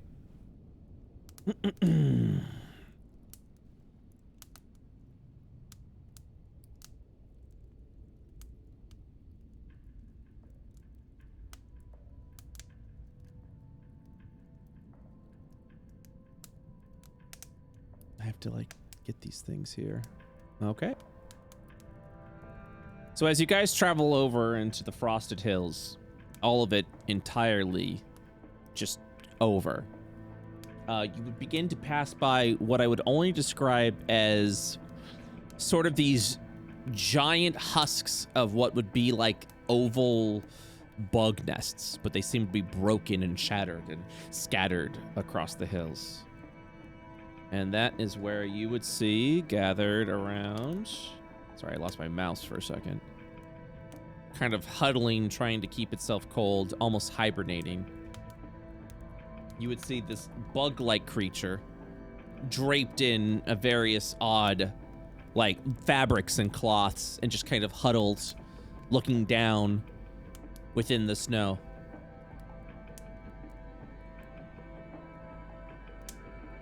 It seems to be just this, yeah, it seems to be a humanoid creature. The combination of an ant, but it is incredibly pale. And it looks around, its movements slightly jerky. And it's just sitting there. Oh, are we like hidden? Are we out of line of sight? That I would leave up to you. Exactly how you would approach. I'm gonna step forward and put my arms out wide. And then place them behind my back. So you are trying to make yourself visible to the creature. Yeah. The creature would immediately jump up, and as you see its ant-like appendages reach out behind it, you would see sort of like these stone-like sabers, like attach itself. It looks like on its back, what it almost kind of appears like two bones jutting out. These ant-like appendages immediately unhinge back a little bit over to it, and you just see it go into these bones and pull out, and it appears as if this creature is holding like two stony yet chitinous like arm blades. I draw my sword. Roll an insight check. Okay. Okay. It is defending itself. It's not an offensive posture, but more of that of defense. I draw out my sword, I turn it around, and I throw it forwards into the snow. And lift my hands up, palms facing towards it. It looks down. It then looks up to you. By the way, my voice mod's broken, so I will be using normal voices, but it kind of looks over with this resonating echo that kind of like pierces through the snow as its eyes kind of like look over at you, this insectoid like eyes, almost as if they all blink at once, and it stares over at you. Speak. We come to parley, to discuss with you. We believe that we have a mutual enemy. It tilts its head. Have you heard of Facade? It blinks its eyes before it just states, no. Your people were killed down in that town, yes? It turns off to the south. And it looks over at you. Suspected. Were they raiding around the area? Were they attacking anyone? Scouting. They are dead. We saw them put out as a warning. Then I will be soon. Not quite. Like I said, we have no grievances with you. Us, this small group with me now. But we know many who do. Many that you might help us take down and make your people safer. It tilts its head. And it asks, what is Facade? And why do you think I would know this? There are a group of people like us. Potentially. Or a creature. A bluish purple. Tall. With almost spines coming off of it. It can shapeshift into different creatures. It has been killing our people. Even though that you are not familiar with like the general stature of this creature, you kind of see it ease a little bit as its eyes blink. Its various sort of like pincers upon its mouth begins to chitter a little bit. I know. Can I? Oh, Oh, go sorry. on. No, go on. Oh, What I are was you gonna. I'll wait and see what he says before I Yeah. roll. It states, I know of this creature. You do? Ganymedian. Ganymedian. Are the Chi friendly with the Ganymedians? No. Enemies? For thousands of years. Then we do have a mutual enemy. The Sick. Ganymedians work in secrecy and silence. Their very planet seems unoccupied, and yet they strike without mercy. They have done this to us. They've infiltrated some of the highest positions in our society as well. They are killing people we are familiar with, and they're killing your kind as well. Anyone that might help the Chi. We wish to help the Chi. Your weakness is diplomacy. You should be prepared to fight. How do we hunt one?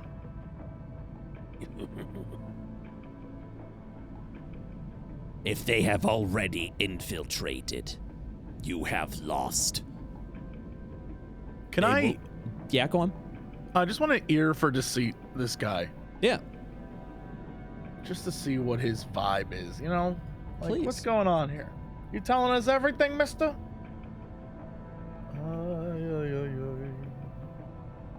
This would just be a. Oh my goodness, what is this roll? You can do an insight check if you'd like. Sure. Or let's see, for ear deceit for ear of deceit, sorry. Whenever you make a wisdom insight check to determine a creature's life, treat a roll of 7 or lower as an 8. Yeah, so you just roll an insight check. Okay. You rolled looks like you rolled an 11, so we will treat that as an 11 for a 16. Well, the creature is being almost bluntly obvious. It's not necessarily like it's trying to hide something, and that in itself kind of says something about the Chi. They're not necessarily. They are just being painfully truthful. Yeah, the opposite to the Ganymedians. Yeah. Did your people get infiltrated by them? They tried. Yet you said we were defeated when they did it to us. How did you stop them? We were not afraid to kill those we suspected. Your problem is you wish to talk, wish to investigate, wish to negotiate. The Ganymedians will use this against you. When you Brett. think... Sorry, let me finish this. When you think a treaty is at hand, that is when they have won. Go on. Sorry. Just like above board story question. Yeah. The Chi are not native to our world, correct? Correct. But they are here now. That is correct. Do we know why they have come here? I was just gonna say, do we know, like, if their world is still, like, habitable or anything like that? You don't know anything of the sort. The Chi are an incredibly rare race that not a lot of people do know about. The only reason why you guys have known about it is either through your investigations in the past before, or just through the conversations that you've been having with everyone. However, the Chi are not an established and known race. Those that are spacefaring know the Chi to be warlike. They attack ships without mercy. But your common layman, just your common individual would not know what a Chi is. Well, I guess the question then that we should be asking is why is this chi and any other chi coming to us? Why are they trying to live amongst us or hide here? Right? Good question. Doesn't make a lot of sense that they'd be like, you gotta fight these dudes, but also, I am hiding out in the snow. Yeah. You know? Yeah? Yeah, we should ask him. Yeah, I mean, Logan will just be like, point of order, actually. Why is it you say we must fight these creatures, yet you appear to be hiding?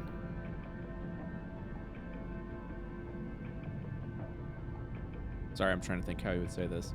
The creature, the chi, would state, I am simply expressing what you need to do when you face a Ganymedian. Whether you do or not is entirely up to you, and neither I. Oh no, and then he just states, I care not what you do. You said you were scouting. Yes. What for?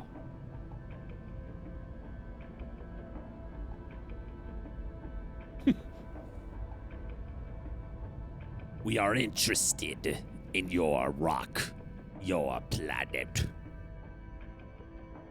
To occupy it? To conquer it? Yes. You cannot stop it.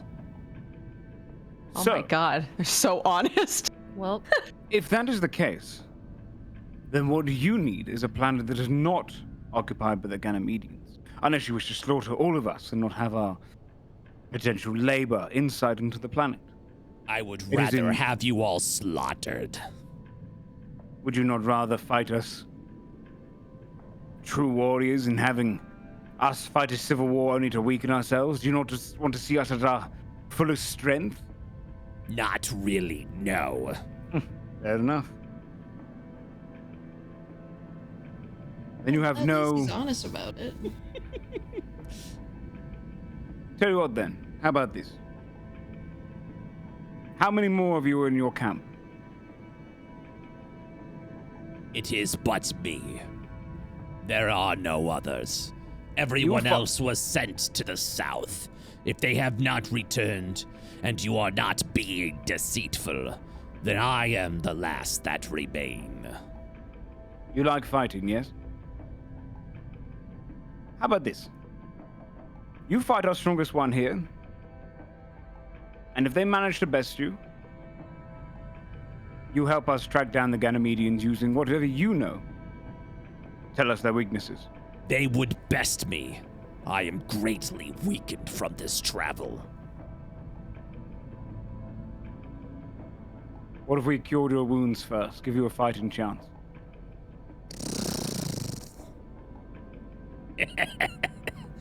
And that is why you fail.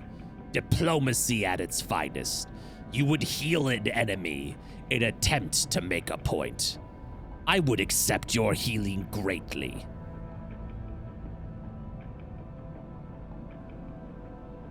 You're going to tell us any weaknesses you know of the Ganymedians.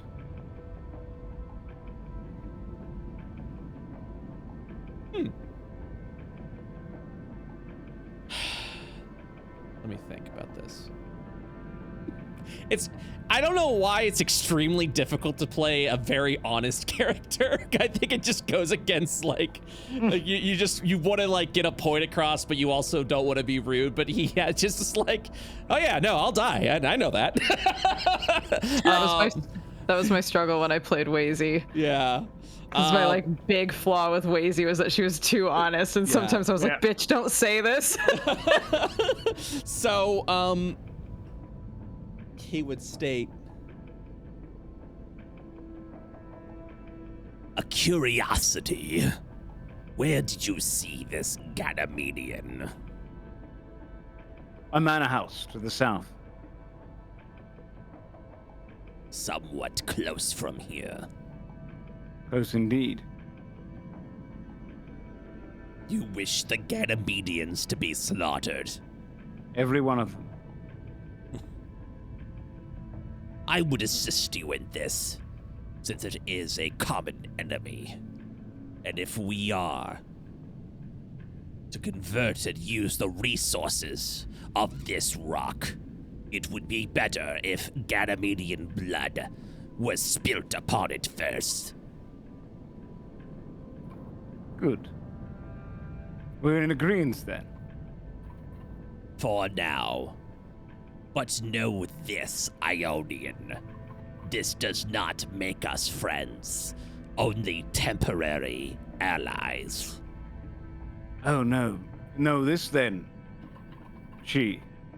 As soon as our alliance ends, I'm gonna tear those chitinous plates from your body for daring to speak to us in that way. You can try. I will. And he's gonna lean over towards Karis and go, I think they like intimidation. I think it's working. It's a good friendly manner, actually. I can't wait to tear you apart, you disgusting creature. Your attempt at diplomacy is obvious. Enough talk. Heal me.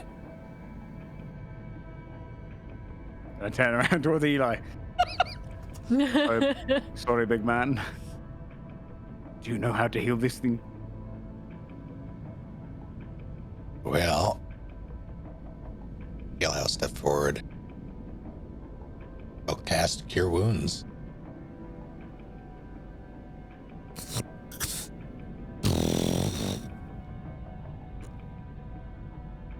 What is this?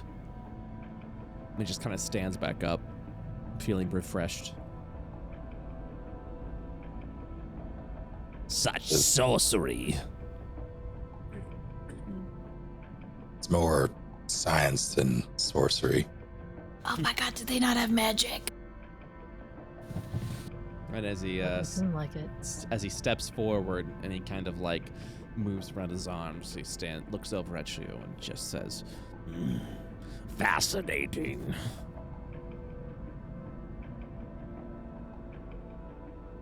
I will tell you this, though. If your planet has not been overridden, and you're telling me that you're finding Ganymedians in disguise, you may still have a chance. If they are obvious with their appearance, and still feel the need to use such deceptive tactics, then there aren't many here. Ganymedians infiltrate using small numbers, making their duplicitous acts not as obvious.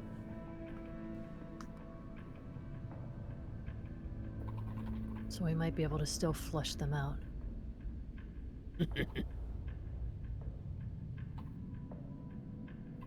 Bring me to one of your gatherings. I'm sure one would reveal itself. The Ganymedians hate the Chi. We are their sworn enemies. I don't know if taking you into a populated area is a good idea, but I do. Why don't we take him to Lou? Ah, yes. What you call your elder. Bring me to your Lou. I That's still not. don't know if I fully trust Lou after all of that. Well, that's my point. If these Ganymedians are their sworn enemy, then Lou will reveal itself right then and there. We'll know. If she is Ganymedian. Either way, we can't do this alone. It would also make a fuss, though, because Lou's working with so many of the police, isn't she? But they seemed interested in preserving the Chi anyway. They weren't hostile toward them, at least not up front.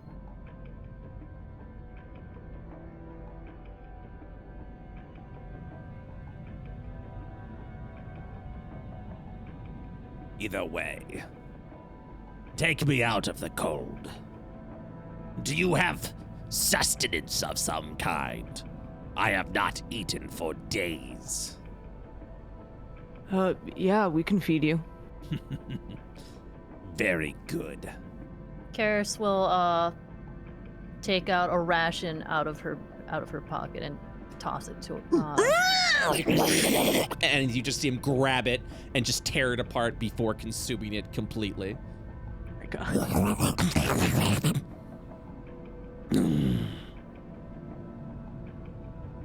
This is sufficient.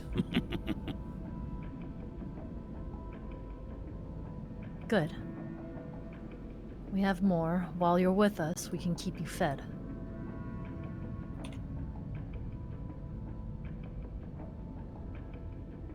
You just kind of see what you would assume is just this like pincer-like smile.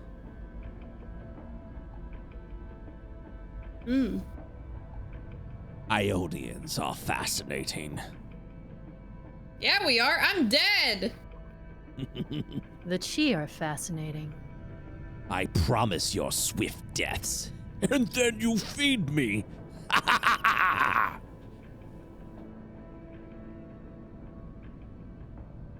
Take me to your Lu. If she is Ganymedian, I would cherish her death. What do we call you? I have no need for names. You can call me Overlord. Right, so we're not going to do that. What should we call him, guys? Can we call him Pinchy? Actually, I think Pinchy is a lovely name. Okay, Pinchy. You're with us for a bit. In our culture, that means the strongest. I don't care what it means. If you need names, then I shall take upon the name Pinchy. Great. Pinchy. Lovely. Kneel before Pinchy. Sorry, I have gout. Weak. And then just kind of like sidesteps over to you guys.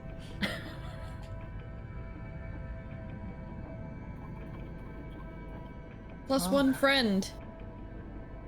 Yeah, We okay. can't take him anywhere. We're friends. Yeah, okay. We'll literally have to leave him somewhere because everywhere wants to kill him. Can we give him a cloak? Cast illusion? I don't know. We can't take him into anywhere populated.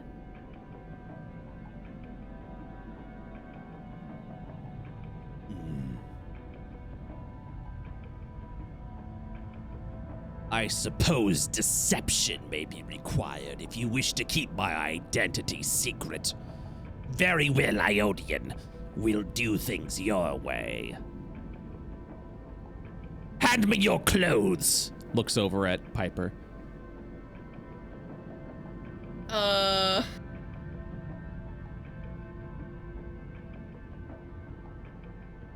Goes behind Dash. Not mine. Looks I around. mean, can't we sort something for him once we're back?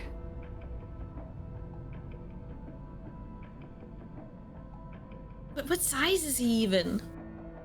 Now that he's walking over, he's about a little over 7 feet crouched down. God damn it. Now that he's like standing up. Yeah, my clothes ain't fitting that. Dash puts his jacket on him. Yeah, it's perfect. This is a strange material. I find comfort in it. No wonder you're so weak.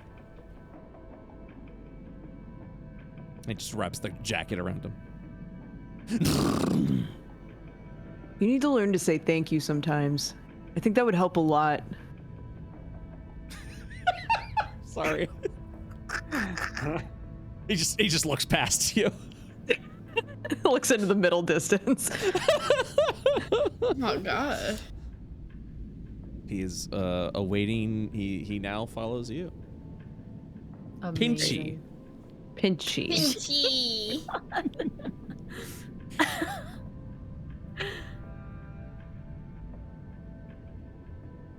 Well, shit. I guess we're heading back to Jotun then. Is that what you're Yep. doing? I mean, do we know how to safely get back there? That We was gotta the avoid last Helvet thing, like right? the plague. It wouldn't have been too far from what I remember. Like, it was half a day, I think. It'll be about a day's Walking? travel from where you're at. Hmm. We just need to decide who we're going to see, so we can either go see Lou or we can go see my contact, which would be my dad. Lou is on the way because you have to go through the tunnel to arrive in Jotun. Unless you wish to go beyond the mountains. I think we should do Lou first. Yeah, let's do Lou first then. All right. So as you travel, Pinchy, as you have decided to call him, will remain silent as he continues to step and walk ahead.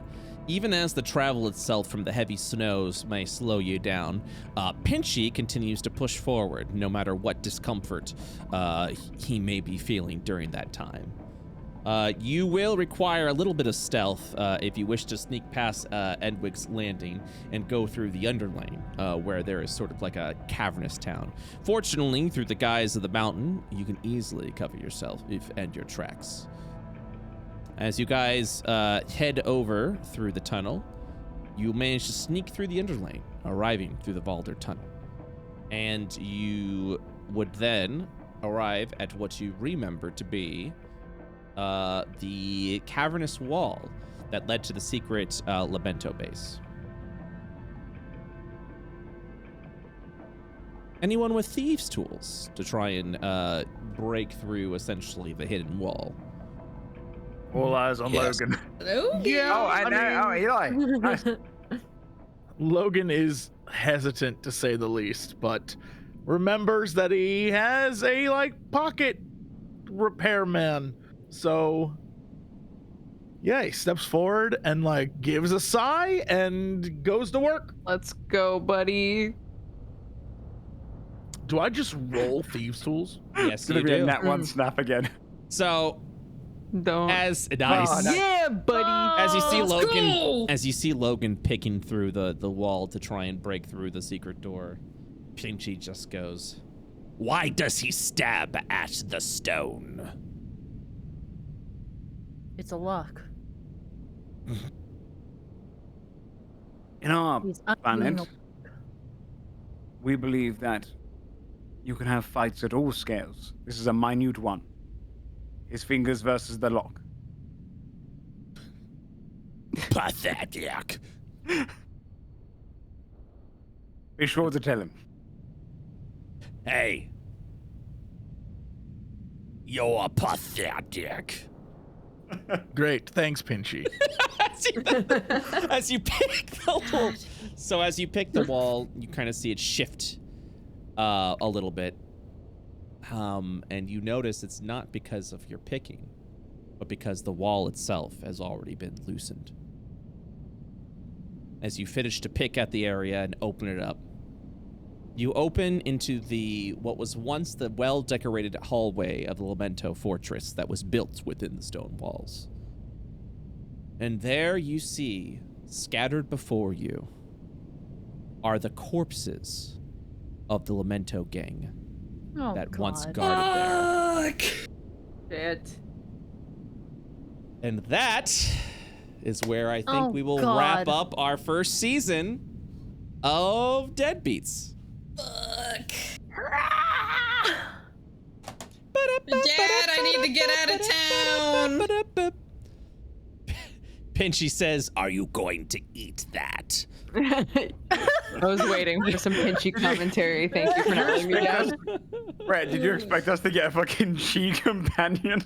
I mean, I've learned a long time ago not to expect anything and just let it go, let it fly. We're gonna. This is like playing on hard mode, dude. He's gonna get killed somewhere. Oh, Oh yeah. my God. He will graciously accept it too. I love his Yeah. name. I'm very glad that that's what stuck. Pinchy. Oh, That's the thing is that she just they are so blunt and so not offended. Be like, If that makes things simpler, I shall be known as Pinchy. not knowing exactly what it be. You could call him Fuckface, love and it. he'll be like, "Very well, I shall be known as Fuckface." Dude, But we should have named him Fuckface. I would have loved to see that on the Should IO have. wiki. Oh No, my too I would late. have loved to see that guest appearance from Fuckface on the Well, IO wiki. well, too late. It's Pinchy. And yeah. So yeah, the corpses of Lamentos are over there. I mean, you obviously don't see the body of Lou, but it definitely looks like a fucking raid took place. Okay. So that wraps up. Did you guys have a good session today? Good epilogue sesh? Yeah. That was fun. Fish fear me. Fish fear. We level up now? You're already level 4, so yes. Let's go! I told you. Hell yeah. I told you guys you were level 4 last time, right? I think you said after when we that were session done. we would be level Oh, 4. okay, good. Yes, you do officially level up to 4 for season 2. Yay. So, just as a brief kind of like brief recap, or just a touch up on what you guys are gonna be doing for the second season. I'm assuming it's investigate what the hell happened here over at the Lamento headquarters, and then reach out to the contact, which would be Piper's dad, Dr. Hellebore. Is that correct? Yeah, that's why I got the blood, so I can sweeten the deal with my dad. So are you so essentially you're trying to uncover the plot of the Facade, correct? Is that your objective for the second season? That's our objective in the first season. Yeah. So I guess we continue, but now you know that the Facade is an organization and there's aliens involved. So you're continuing on that path. Okay, cool. I just want to clarify. I just want to make sure I know what you guys are trying to do or what you guys want to do, so that way I can plan the season accordingly and not go do like, you're doing this. You're like, we're not doing that. We're trying to find Pinchy a date. Like, I just want to make sure. I'd love to find Pinchy a date. Oh my god, I'm wait, down for can we bring that. Pinchy to the wedding? Oh my You gotta god. bring Pinchy to the wedding. This going to kill ritual is everyone. Happening right disgusting. Listen, I'm just saying, if there is no wedding session next season, I'm gonna riot. Well, you can't tell me what to do. There might not even be a wedding. That might have been a lie. You don't know. Oh my It god. was a lie. Just fuck. We're ruined. Flip- We're ruined. flip That was the reverse highlight this. of my year. Yeah. Flip reverse this on their planet, and it's a group of Chi finding a human and being like, "Oh, they're so passive and funny. Look at them. Oh, they just want to make friends. Oh, let's bring them along and let's teach them to have fight. They just want to make their cute little colony. Adorable. Oh, let's make them fight." Well, and that's why Pinchy finds you guys amusing, because even Pinchy said, he's like, I threatened to murder all of you and you're feeding me. That's why you guys are so fucking hilarious, and probably why you're gonna die really fast. Because it's like He's not Ionian. wrong. Yeah, he's like, Ionians are all about diplomacy, and that's why you fail. And then you're like, let's make sure he's fed. And you're like, yes, feed your enemy. That is wonderful. So I was tickled by that, because he's just being brutally honest with you. He's like, I hate you and I want you all to die because you're all my resources. But I love you. I'm gonna Good love boy. chopping up Pinchy one day. When it inevitably happens, I'm going to chop him up very lovingly. Do we, based on our interaction with this guy, I don't know, Yes. it seems like this guy's a dick. Is he Oh. representative of all of this species? I mean, you don't know. All you know is that the Chi are just like a warlike race, and that's why a lot of people. I mean, that's the general consensus for those that do know about the Chi. The real mystery here then is why a bill was being proposed to even tolerate these assholes. Yep. Guess it's time. It's the Ionian need for diplomacy. Sorry, I just read what you guys posted on Deadbeats. Okay, hey guys, you want to read some, or read what? Guys want to see some fan I'm art? ready. I'm ready to read it. Yeah. Fart. Fart. Yeah, good stuff, guys.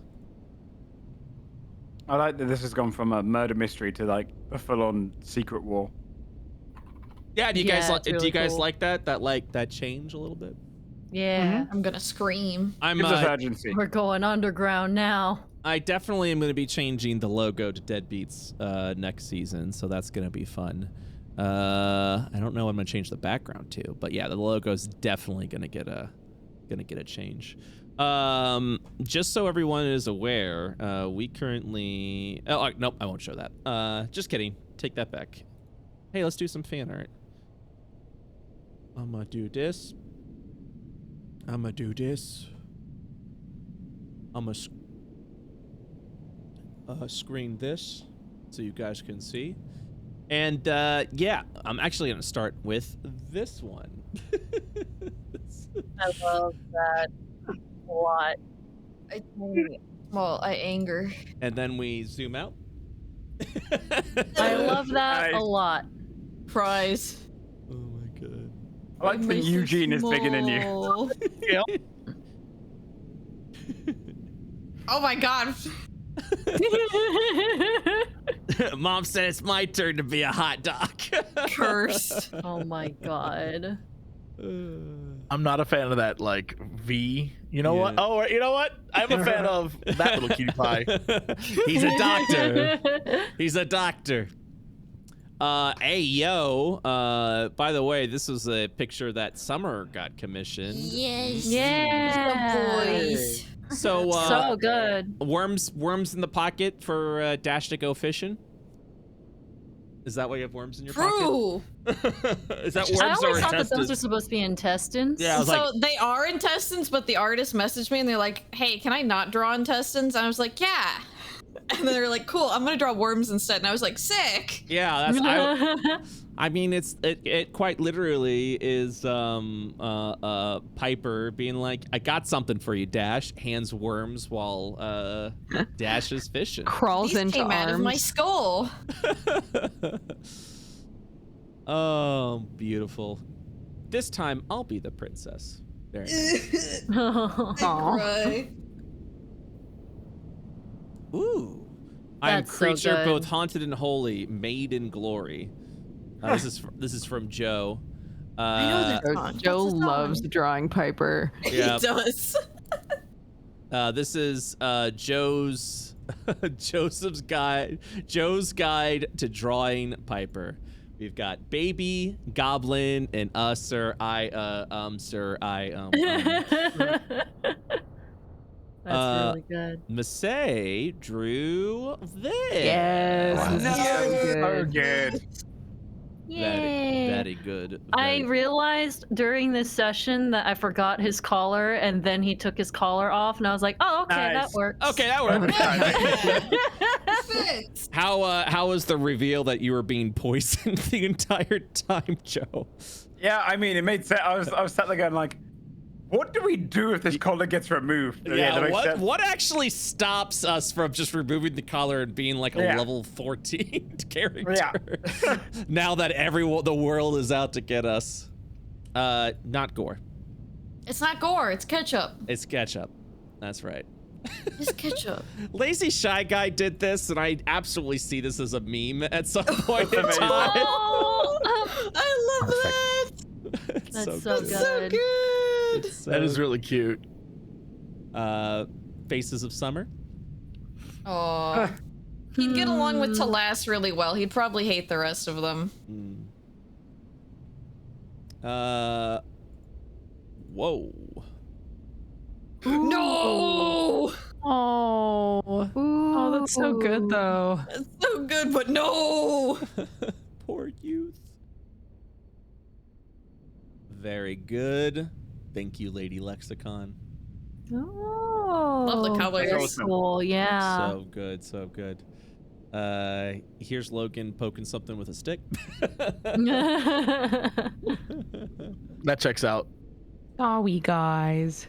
I'm sorry. I'm sorry. Oh, that was a moment. Yeah, Like, that was real oh, good. So good.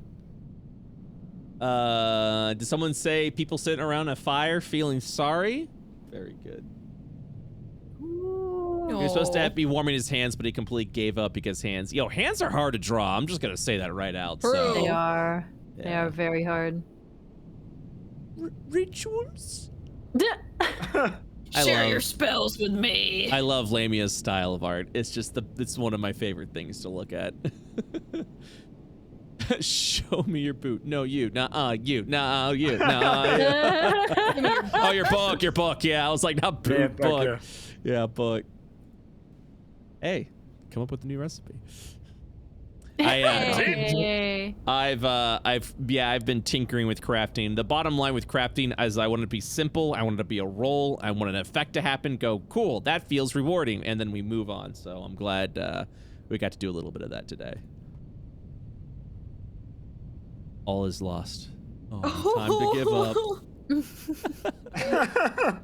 up. Lamia coming in with the beautiful shit post. How do you do, fellow mortals? Oh, yes. Oh, very good. Oh, God. Lazy shy guy hitting us up. Starting my day with a nat 1. Yep. Oh, my God. Look at these. Best friends. Best friends after they fought to the death once. Yep. Yeah. That's what it took. Oh no! Oh no! Bah, bah, bah. Fuck yeah. Damn it. He's back to normal now. Dad, come pick me up. I'm scared. Yeah, that's really what it That's is. real. Hey, Dad, I'm in deep. I need some help. Yo, Summer. Yes. What's this Nice. gonna be? I like this. That's a 2D live model. Ooh. Wow, that's Ooh. awesome. So, Necronian, I saw you post a spoiler text, but that is definitely spoilers for other campaigns, so I will not be posting that here during fan art. I hope you understand, but thank you. Thank you for the meme. And then we've got... Hey, Logan, look at me. Pathetic. I love Pinchy. Yeah, Pinchy's fun. That was good. Good voice. Trying. F chops. that guy. F that guy.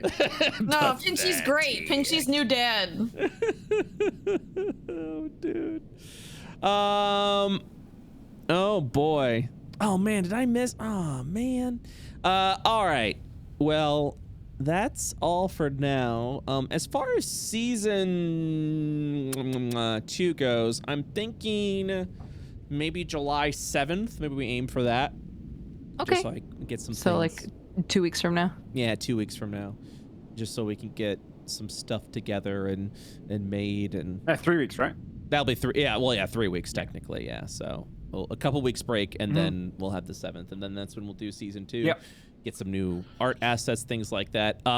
If you guys can do me a favor, just let me know, like, what are some things you guys would like to see with the second season of the story? Like, what are some things that you'd like to explore? Like, I know we did Romance. I mean, if that's if you can feel free. I mean, if it's romance between players, you guys. I said what I said. You guys do all. Pinchy looks over at Logan. Maybe you're not pathetic, and then does kissy mouth. Oh my god. Pinchy. Can those pinches do anything else besides annoy me? Yikes! Oh no. You're gonna get Yeah, eggs they in you. That's how you pinch. get eggs. Jesse wins. That's how you get eggs. Amazing. Amazing. But yeah, if you guys want to message, I definitely would love to do another story background. I'm thinking, I mean, honestly, God, everyone's characters are so good. So we'll probably do another Deadbeat stories during season 2 as well, with one of you guys' backgrounds. I think that'll be a lot of fun to explore because that was really good with session 11. But yeah, just message over me. Let me know what are some stories or some things you'd like to explore and do during the second season. That'll help me form a second season for you guys. And yeah, season 2 will be around 10 sessions, as all the seasons are. Maybe go over, maybe go a couple under, depending if you guys are moving forward. We shall see. But for now, thank you guys so much. You are all players I've DM'd for quite a while now, and let me just tell you, you guys have brought some of the highest level storytelling and role-playing that I have ever had the chance to be a part of, be a part to DM, and you guys are amazing and doing well. So just big round of applause to you all. So thank you again for being a part of this. Thanks, bud. Thank you very much, Wow. Ryan. Thank you. Thank you. What the fuck? All right. Well, guys, thanks again. I'll see y'all in a few weeks. Yeah. Okay. Bye-bye. Bye-bye. Oh, man. Good shit. Good shit. Good shit. Good shit. Oh, dude. Thank you guys so much for watching. I hope this was something that you all enjoyed. Lovely epilogue. We got to go ahead and see some good stuff, some good travelings, and yeah, above all, great gaming. Guys, if you'd like to support IO, we have a Patreon. Head on over to that Patreon. We've got a lot of good shit coming over to the Patreon, including a new project I'm working on under the IO publishing name. We're still trying to work some things out. There may be some other things coming along the way, but you have immediate access, if you're part of the Game Master tier, to the Bulettes. We have 3 Bulettes. I have making a monster manual known as Minions, Monsters, and Masterminds. Are currently writing upon that. We've got 4 pages of content, which includes expanded lore of the Bulette, 3 stat blocks of the Bulette, one of them minion versions of the Bulette hatchling or the Bulette pup. The Bulette matriarch is a challenge rating legendary, challenge rating 11, a legendary encounter, and all of which have been balanced for 5E. So if you're looking to expand upon the Bulettes, please join the Game Master tier. I'd greatly appreciate it as we continue to expand upon that. The next thing I'm working on for Minions, Monsters, and Masterminds, or the Triple M, MMM, are mimics. So look forward to that. We've got some mimics coming, and there'll be 3 more stat blocks for mimic. And I'd like one of them to actually include a map, a little dungeon map. Ooh, what could that possibly mean in relation to a mimic? I guess you guys are going to have to find out. But for now, join the Patreon. A lot of great content, including for the level 20 tiers, got a lot of Game Master notes. The level 10 tier is our exclusive tiers, which also includes a lot of written tracks, IO written tracks, music tracks. If you're looking to get into some of the music that has been written specifically for IO, currently it is only on the Patreon, starting with the $10 tier. So consider joining that. We're slowly building the soundtrack for a Spotify release, but it's gonna be a while. You know, it's gonna be a hot minute. We got a few more tracks that are being written, and then that'll be out soon. And then, of course, our $5 tier is all of our audio, including a new podcast I'm doing monthly called the IO Cast, where I answer questions that you guys have about IO or D&D in general over on our Discord. That's going to be coming out this month as well. So lots of cool stuff. Consider supporting the Patreon. Thank you so much to everyone that already supports. And I would also, I keep forgetting this list, and I am so sorry. There's so many things on my mind, but I want to make sure we're doing a shout. Oh, by the way, we are 11 patrons away from 300. So I would love to see 300 again before the end of the month. Even if you drop $3 a month, like, hey, I would greatly appreciate it. It allows me to work on a lot of cool shit. I'm gonna have new emblems and new logos made for Curious Curios and Deadbeats, so just saying, it's pretty sick. I would like to go ahead and give a shout out to our $50 plus patron sponsors of the gold tier. That includes Why Not Gemology, alias Kate Lisa, Chaos King 1236, Ethan K, which I believe is, Ethan K, Great Sif, Nike V, X Nike V, Lopar Panda, Mads 5408, NATO Potato, Purple Slem, Sigurd K, and Twitching Pickle. Thank you guys so much for all of the support. It's so good. If this is your first time watching an IO campaign, welcome. You picked an interesting time to join us, but we do have a World of IO YouTube channel, youtube.com/World of IO.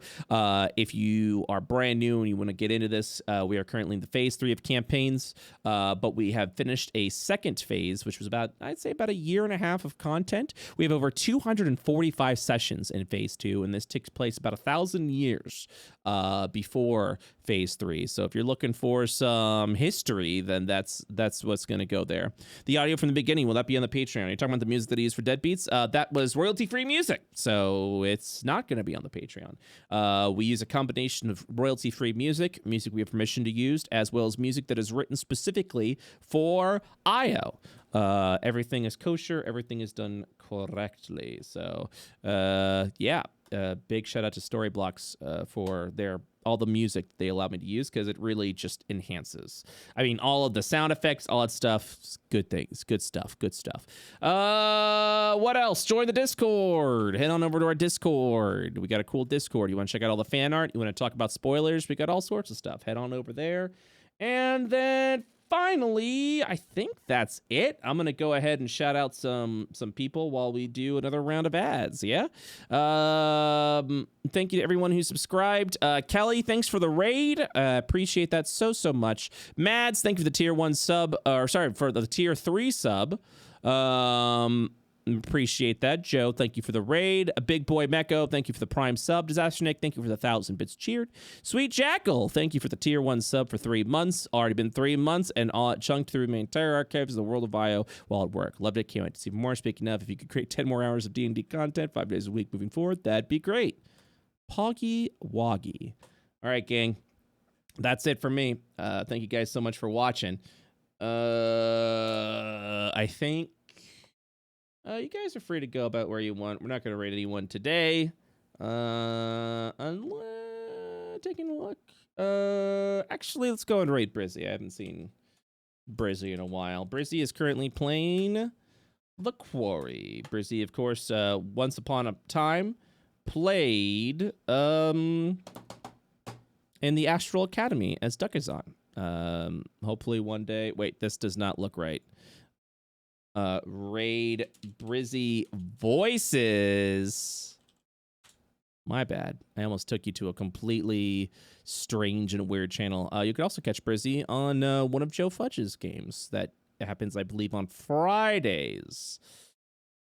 So, yeah, get to know Brizzy. Brizzy's good people. Brizzy's playing a spooky, scary game known as The Quarry. So just keep that in mind. And also looks like Brizzy's got some sub-goals going on for an Eddie Munson cosplay and D&D prep stream, Lamau. So head on over there and yeah. So thank you again for watching. And I'll see you guys.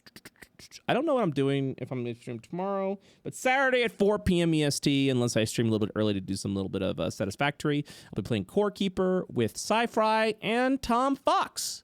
So thanks again for watching. I appreciate you all very much. I'll see you guys next time. Bye-bye.